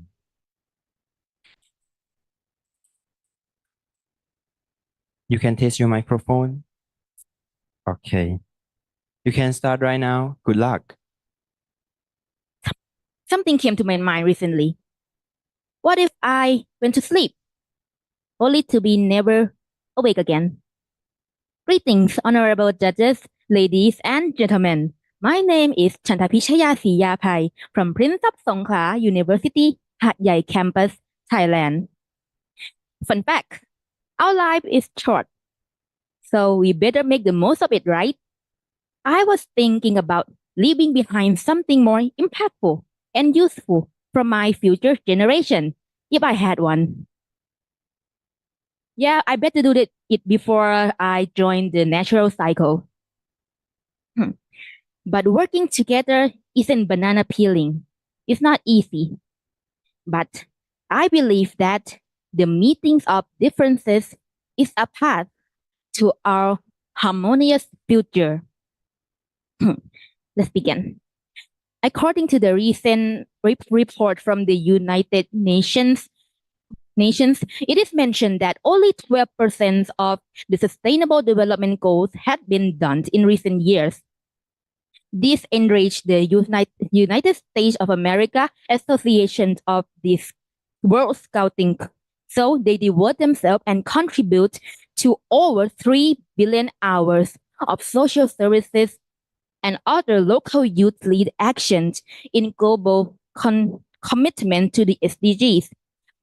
About 57 million scouts from 174 countries came together, challenging and demanding the United Nations as general associations and other world leaders for a concrete actions to achieve the promised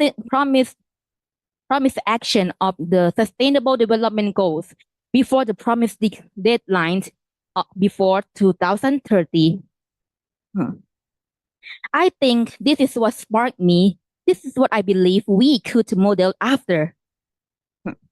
By establishing the ASEAN International Volunteer Youth Camp from different impoverished community issues, we will accept all participants, scouts, or interest volunteers from the region country around, bringing them together, survey, analyzing for solutions, and suggest development guidelines that associated with sustainable development goals.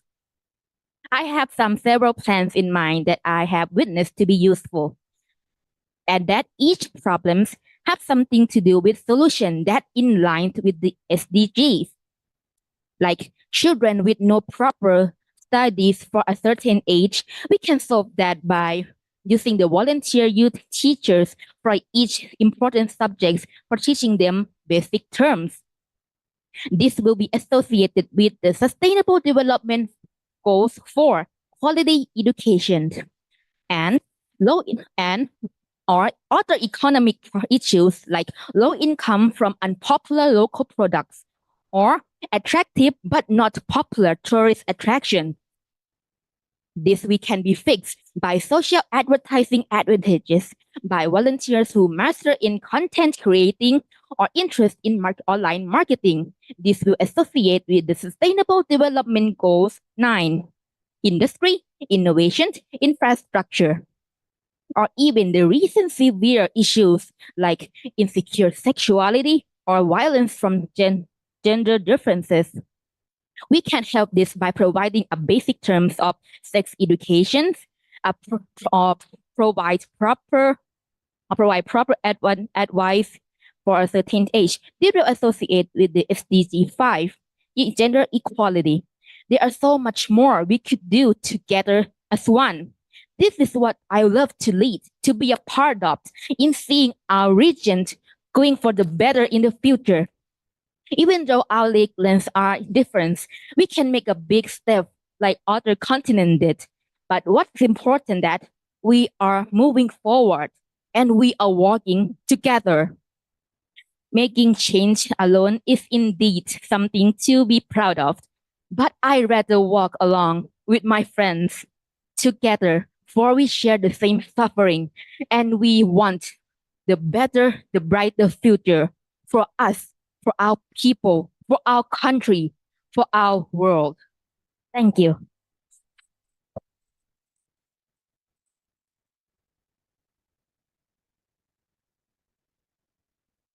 The contestant number 4 spent 4 minutes and 57 seconds. And now please choose one envelope containing the name of the judge.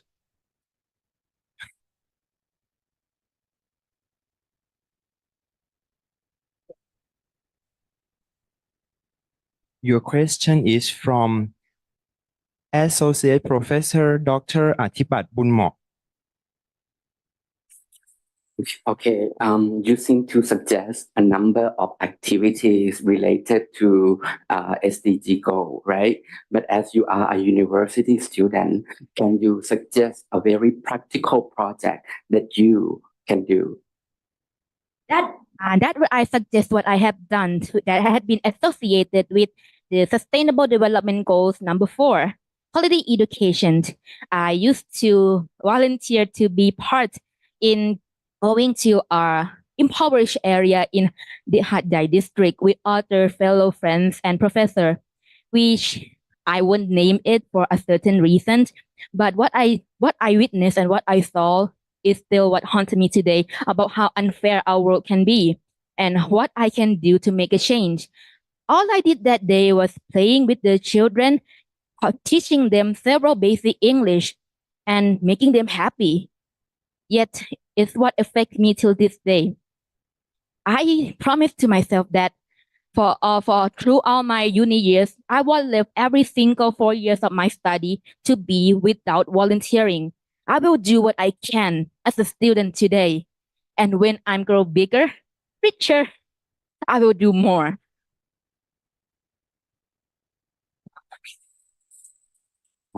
Thank you. Maybe I could have a follow-up question. So what have you learned from volunteering in your your past project that you think that you will use in this project? I will use the overall point of view from what I asked the local, what I reserve from their way of life, from what we have associated to be their main issues, mostly due because of poverty and low quality educations. Most of them aren't even get a chance to study. Children, when they learn how to walk, they just went straight to manual work. So if we could, maybe we could just set up the knowledge booth or even give away unused books or a good in good shape studies or projects we have used. Gather them all from the volunteer worker or someone who is interested in taking a part. We can basically send it to them, teaching them how to read or ask them what their interest topics are. That's all we can do without considering the large amount of funding and appropriate with my certain situation right now. Thank you for your judge for your question and thank the speaker for the answer. We will have 2 minutes of silence for judging.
Next, Mr. Adam bin Mohammed Hafiz from University Technology Mara, Malaysia.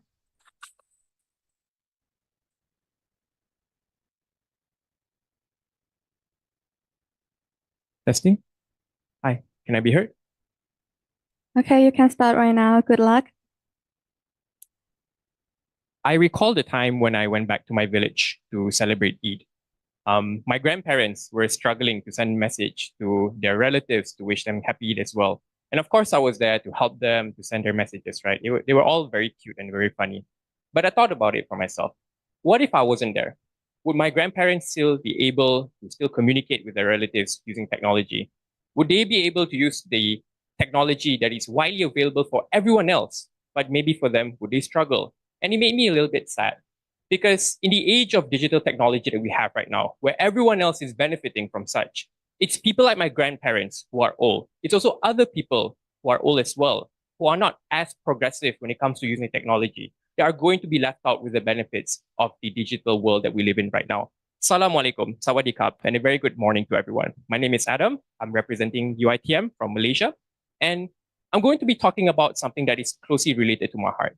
Obviously, when I got this topic, I thought about what are the typical volunteering programs that people would do. People will opt into volunteering at food shelter or maybe fundraise for a certain cause. What I thought about is something that was related to my grandparents, which is digital literacy. Sure, they aren't as important as solving poverty or providing healthcare, but I think what ASEAN really needs right now is the further progression of digital access for everyone alike, because every other country in the world is progressing well with that.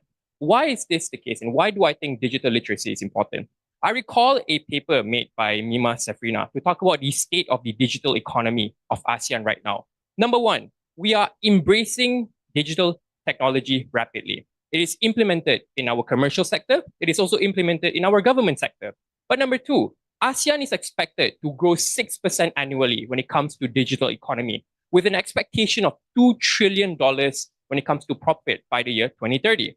Now, all of these numbers seem really great, but there are two big problems. Number one, distribution of digital sector is still unequal. When we look at urban areas, for example, they have economies of scale. They can easily develop the infrastructure of technologies that they have right now, and the exposure for technology is great. But compared to rural areas where they don't even have good internet, these are places where people are likely going to miss out on the opportunities of digital economy. But number two is the underrepresentation of minorities in the tech industry. Sure, when you don't have exposure for technology amongst minorities, obviously they wouldn't care, or obviously they wouldn't know about it. And this becomes a problem because people who are rich, people who live in cities, get to take the benefit of digital economy, but people who are in the minority wouldn't do so. What is the impact of all of the problems that I told you? The problem here is that digital economy in ASEAN is rapidly urbanizing, but because of the disparities that exist, other people who couldn't benefit from it will be left out. So what is the solution that I would do? What is the kind of programs I would take lead in when it comes to volunteering?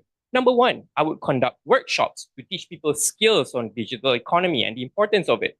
Number two, I would have skill classes on specific skills to teach individuals how to use digital economy when applying to their businesses. Number three, interactive sessions. We can have hands-on sessions with people who are part of these rural areas for them to get to know the technologies that exist to benefit from it. But fourth, I'm going to probably lead in project-based learning, where they get to apply the skills of digital technology into the businesses that they already want to have. What is the importance of digital literacy when it comes to digital economy in ASEAN? Firstly, we get to uplift communities and minorities. Obviously, when we allow these individuals to understand the importance of digital economy, they get to have access and participation in digital economy. They can also meaningfully benefit and contribute to the digital economy that they have right now. But secondly, in terms of reaching the sustainable development goals that we have, Sustainable Development Goal number 8, which is to promote inclusive economic growth, full and productive employment, decent work for all. I think this is good for rural areas because they get to participate in the digital businesses. But number 2, SDG Goal number 9, resilient infrastructure, promote inclusivity, industrialization, and foster innovation. They get to set up businesses in the digital world and the digital economy as well. And lastly, SDG Goal number 10, reducing inequality. we bridge all of the gaps that exist to allow everyone in ASEAN to enjoy and participate in digital economy. For all of these reasons, digital literacy is important for ASEAN to move forward, and digital literacy is one way for all ASEAN members to participate in global cooperative to be equal with everyone. Thank you.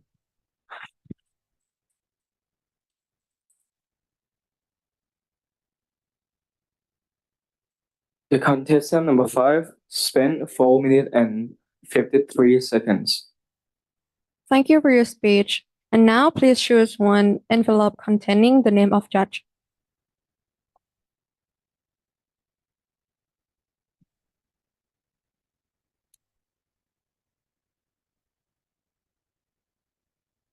Your question is from Assistant Professor Wanwisa Pecharatmuni. Judge, please.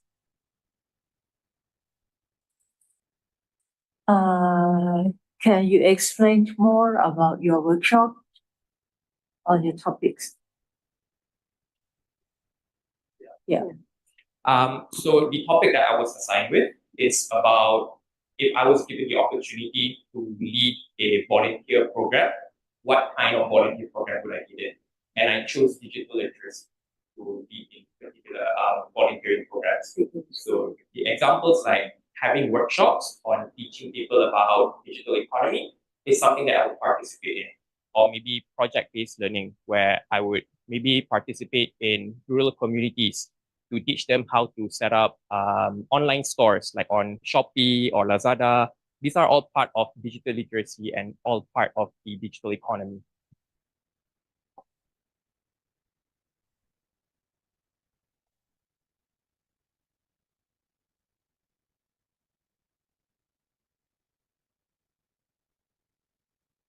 Thank you for the question and the answer. We will now have 2 minutes of silence for judging.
The sixth speaker is Miss Suin Len from Mae Fah Luang University, Thailand.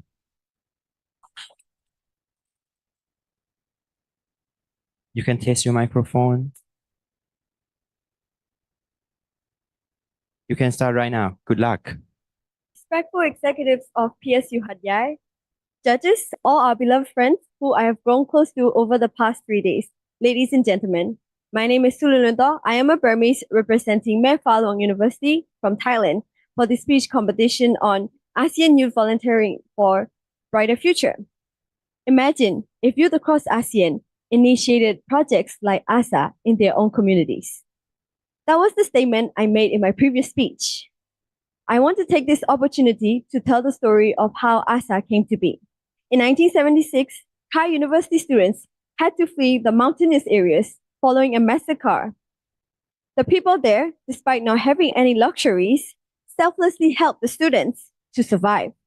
While living, the students understood the lack of development in these areas. As a gratitude, they established ASA volunteer clubs, never forgetting the help they received. We live in a wall of mutual dependence.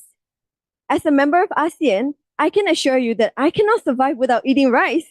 I'm sure everyone else agrees. But how many people in this room actually knows where the rice you eat comes from? Though harvested crops are like very important resource in ASEAN, why are some ethnic farmers still stateless without any rights to development? The important question is, if we're trying to advocate for leaving no one behind, why are people still marginalized? However, we're now witnessing some positive changes. For example, in Thailand, young ethnic youths are starting to be recognized as official citizens. Consequently, they use their privileges to advocate for volunteerism in their social institutions, enhancing the recognition of their own communities. I want to repeat this over and over again. We youth can be the bridge between our communities and the stakeholders. Being avid social media users, we know ways to create viral trends and unique content ideas to raise awareness on various topics.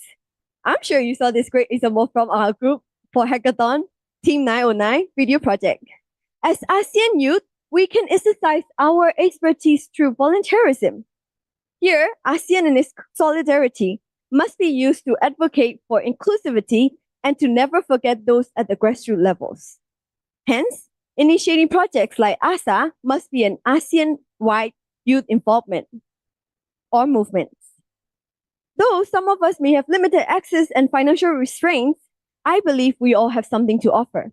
Like in ASA, we have the cooks, the weightlifters, the teachers, and so on, including students from various countries with the mindset of participating meaningfully in such rewarding experiences. All adventures have different skills. When they come together, they create the best forces of superheroes ever. We ASEAN youth can be the adventurers, combining forces to be involved in creating sustained development for grassroots communities. ASEAN Youth Volunteer Program, or the AIYVP, brings together youth across the region, providing a platform to understand, develop, and create responsible youth volunteers. And of course, SDG 17 partnership calls for the involvement of various stakeholders for development projects. Similarly, in ASA, we receive funding from university, donations from the people, and sponsorships from private companies to conduct these volunteer camps. My statement is, if adults cannot go up to the mountains, allow our youthful bodies to handle it. Education is a privilege that some of us have, and we can use it for the well-being of the marginalized communities. Providing knowledge on community developments through ASA volunteers, helping to establish more sustainable approaches and disaster resilience in the communities through trainings led by youth can be done. The SDG 16s cannot be accomplished without partnership. We as youth can utilize our digital literacy to connect across stakeholders. Achieving SDG 17 will, without a doubt, open a faster route to fulfilling other SDGs.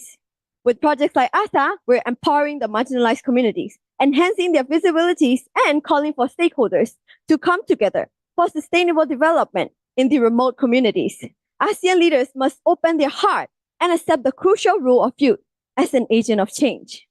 As the future of ASEAN, we're also responsible for the development in the region. If youth are given fish without knowing how to fish, the future of ASEAN will be hopeless. In order for us to learn how to fish, we must be involved in development in our regions. And the answer is through youth volunteerism for community development. Just like my previous speech, allow me to express my gratitude through the various languages of ASEAN. Regions where I have hopes to live up to. Jisutimare, Khopun Kap, Terima kasih, Salamat.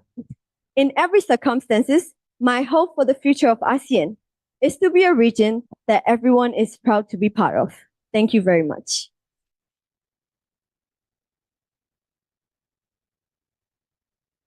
The contestant number 6 spent 5 minutes 20 seconds. 5 minutes 20 seconds. And now please choose one envelope contain the name of the judges. Choose one. Your question is from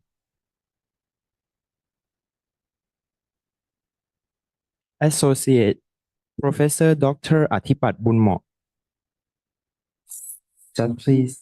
All right. Okay. So you are about to lead a project, right? And then you mentioned about ASA project. Okay. So as you are a student, okay, how will you balance your study and your volunteer project? So actually, I have an experience going to ASA projects, but like in our university, we also have extracurricular, and ASA is one of the club, right? So we have time to conduct these kind of extracurricular activities. And actually, our university, I believe, encourages students to take kind of these kind of youth initiatives because we can receive scholarship working hours or what we call it MFU 333 score that we can receive points for graduation by taking care of these extracurriculars.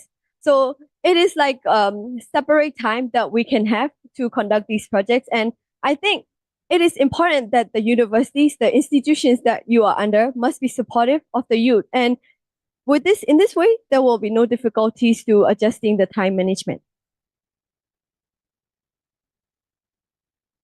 Have you thought about, when doing this project, how do you measure the success of your project?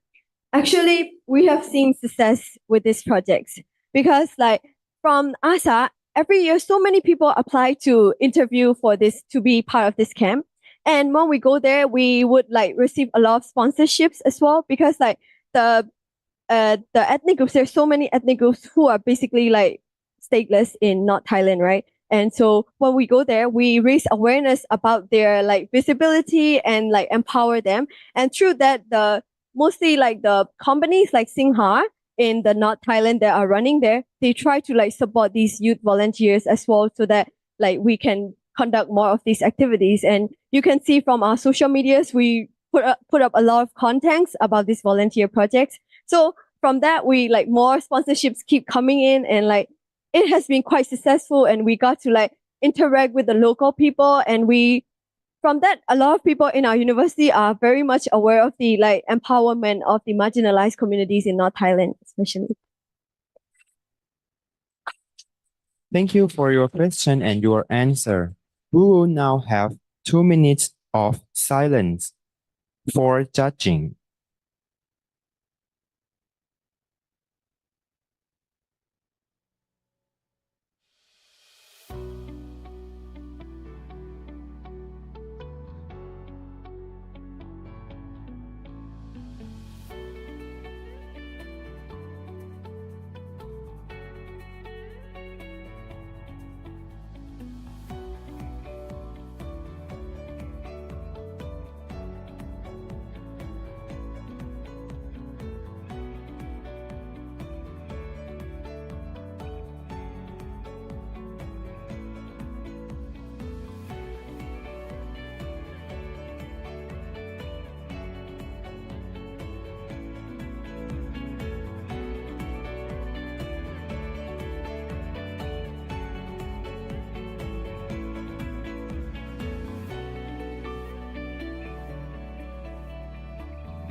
The last speaker for today is Miss Khansa Poetry Herana from Universitas Gadjah Mada, Indonesia.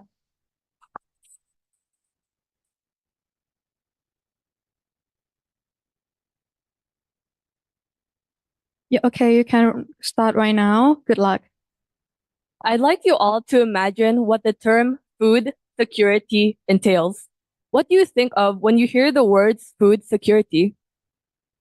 Is it coming home to a steaming, warm, nutritious, delicious meal with a variety of dishes made with love by your parents? Then you can go to rest with a full stomach, not worrying whether you'll be able to enjoy the same the next day, because you have the privilege to have constant access to a supply of food. respected panel of judges, honored committee representatives, fellow students, and esteemed members of the audience. My name is Khansa Poetry Herana from Universitas Gadjah Mada, Indonesia. And I truly believe that it is unfortunate that the scenario I just mentioned is not a reality for the 22.1 million people in Southeast Asia who face acute malnutrition, and the 125 million that are undernourished. These statistics provided by UNICEF should worry you, it should shock you, and urge you to take a step towards change. Throughout my life, I've repeatedly heard how climate change disproportionately affects the poor developing nations. I didn't understand the extent of the problem until I learned about food security. This semester, in my International Security Studies course, we had a guest speaker present his research on a successful story of how villages overcome the challenges of climate change on food security. His research got me thinking, if the youth were more engaged with their local communities, how much faster could we mitigate the pressing issues we face? First, let me explain what his findings were. So in Indonesia, like many other ASEAN countries, we consume a lot of rice. Farmers are also encouraged by the government to plant rice crops, regardless of what indigenous crops that have proven to be reliable for their region. And here's the problem. ASEAN is susceptible to the effects of climate change. We're experiencing floods, frequent droughts, and I'm sure you've noticed how our region is becoming hotter day by day. Staple crops like rice, maize, and legumes cannot handle these effects. So what the villages in Flores Island in Indonesia did is that they reverted back to consuming a crop called sorghum. Sorghum is a one-of-a-kind cereal vegetation that can withstand droughts. It's nutritious, tasty, and has multiple uses of consumption. But what I noticed is that this crop was forgotten about for a while. And this is where the youth comes in. We make a significant number of ASEAN's population, 34% of it to be exact. We have the responsibility to preserve and pass on historical knowledge, customs, and practices. Hence why for a brighter future, I call upon the youth to fully immerse themselves in their community's challenges, specifically in relation to SDG 2, Zero Hunger. How are we meant to sustain the small successes of the older generations if we, as the future of tomorrow, don't try to learn from them? So the volunteer initiative I propose is for ASEAN youth to reach out to small local communities struggling with access to nutritious and sufficient food. Then we can go on to do three things: learn, preserve, suggest. Learn from them if they've been successful, what changes have they made, and what innovations have they implemented. Preserve their practices by actually getting involved in their practices and telling others about it, whether that is through forums, through social media platforms, and published research articles. And then suggest, what could they change or maintain to face the ongoing effects of climate change based on past actions and what other countries or communities have done? And to ensure that this initiative is held on a region-wide scale, I feel that it is very important to collaborate with ASEAN's existing youth forums. For example, the ASEAN Youth Economic Forum. The forum's theme for this year is Sustainable Agriculture and Food Security. It aims to raise awareness and involvement of youths in food security and encourages the youth to interact with governments, private firms, and international governmental organizations.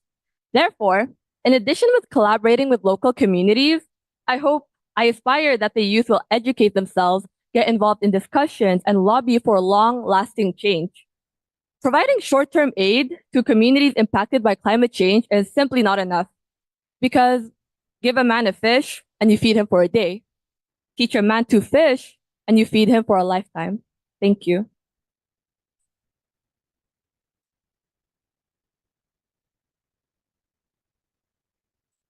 The contestant number 7 spent 4 minutes and 54 seconds.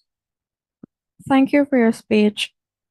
And now please choose one envelope containing the name of judge.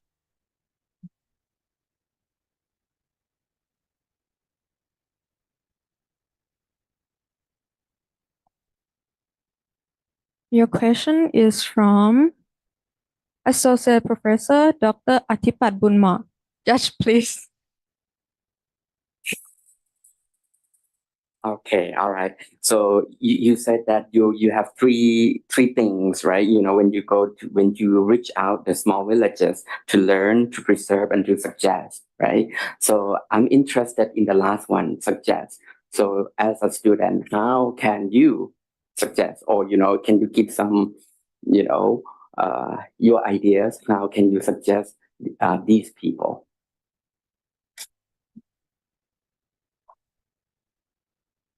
I think I'll answer right now. So aside from SDG 2, zero hunger, I believe SDG 4, quality education is important. And to truly achieve this SDG, we as a youth should also try to increase our knowledge through research articles that have already been published. We should learn from experts through youth forums, like I mentioned, the ASEAN Youth Economic Forum, so that when we go to these local communities who may not have access to the internet, to the devices, and may not have access to the information regarding alternative practices, we have that knowledge and we can offer that knowledge so that they can implement innovation. So that's my answer. Thank you. Can you also think of some challenges that you may face, in starting this project?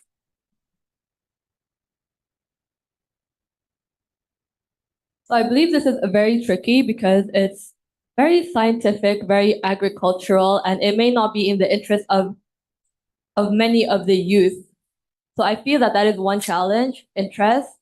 And another challenge will be expertise. Information may not be readily available right now. So this is something that we need to continually build over a long period of time. Thank you. Thank you for the answer and the question. We will now have 2 minutes of silence for judging.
And that's the last speech for today. Let's congratulate all our contestants. We wish all of you the best of luck. And now we would like to invite Assistant Professor Dr. Supatra Divinson and the judges out in front of the stage to present souvenir to the judges. Please.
As the contest master, we would like to express our sincere thank yous and cordial appreciation to role taker, all contestants and judges from both rounds, event facilitator, staff from the Dr. Tanit ASEAN Studies Center at PSU, and all of you for supporting us to make this speech contest a success.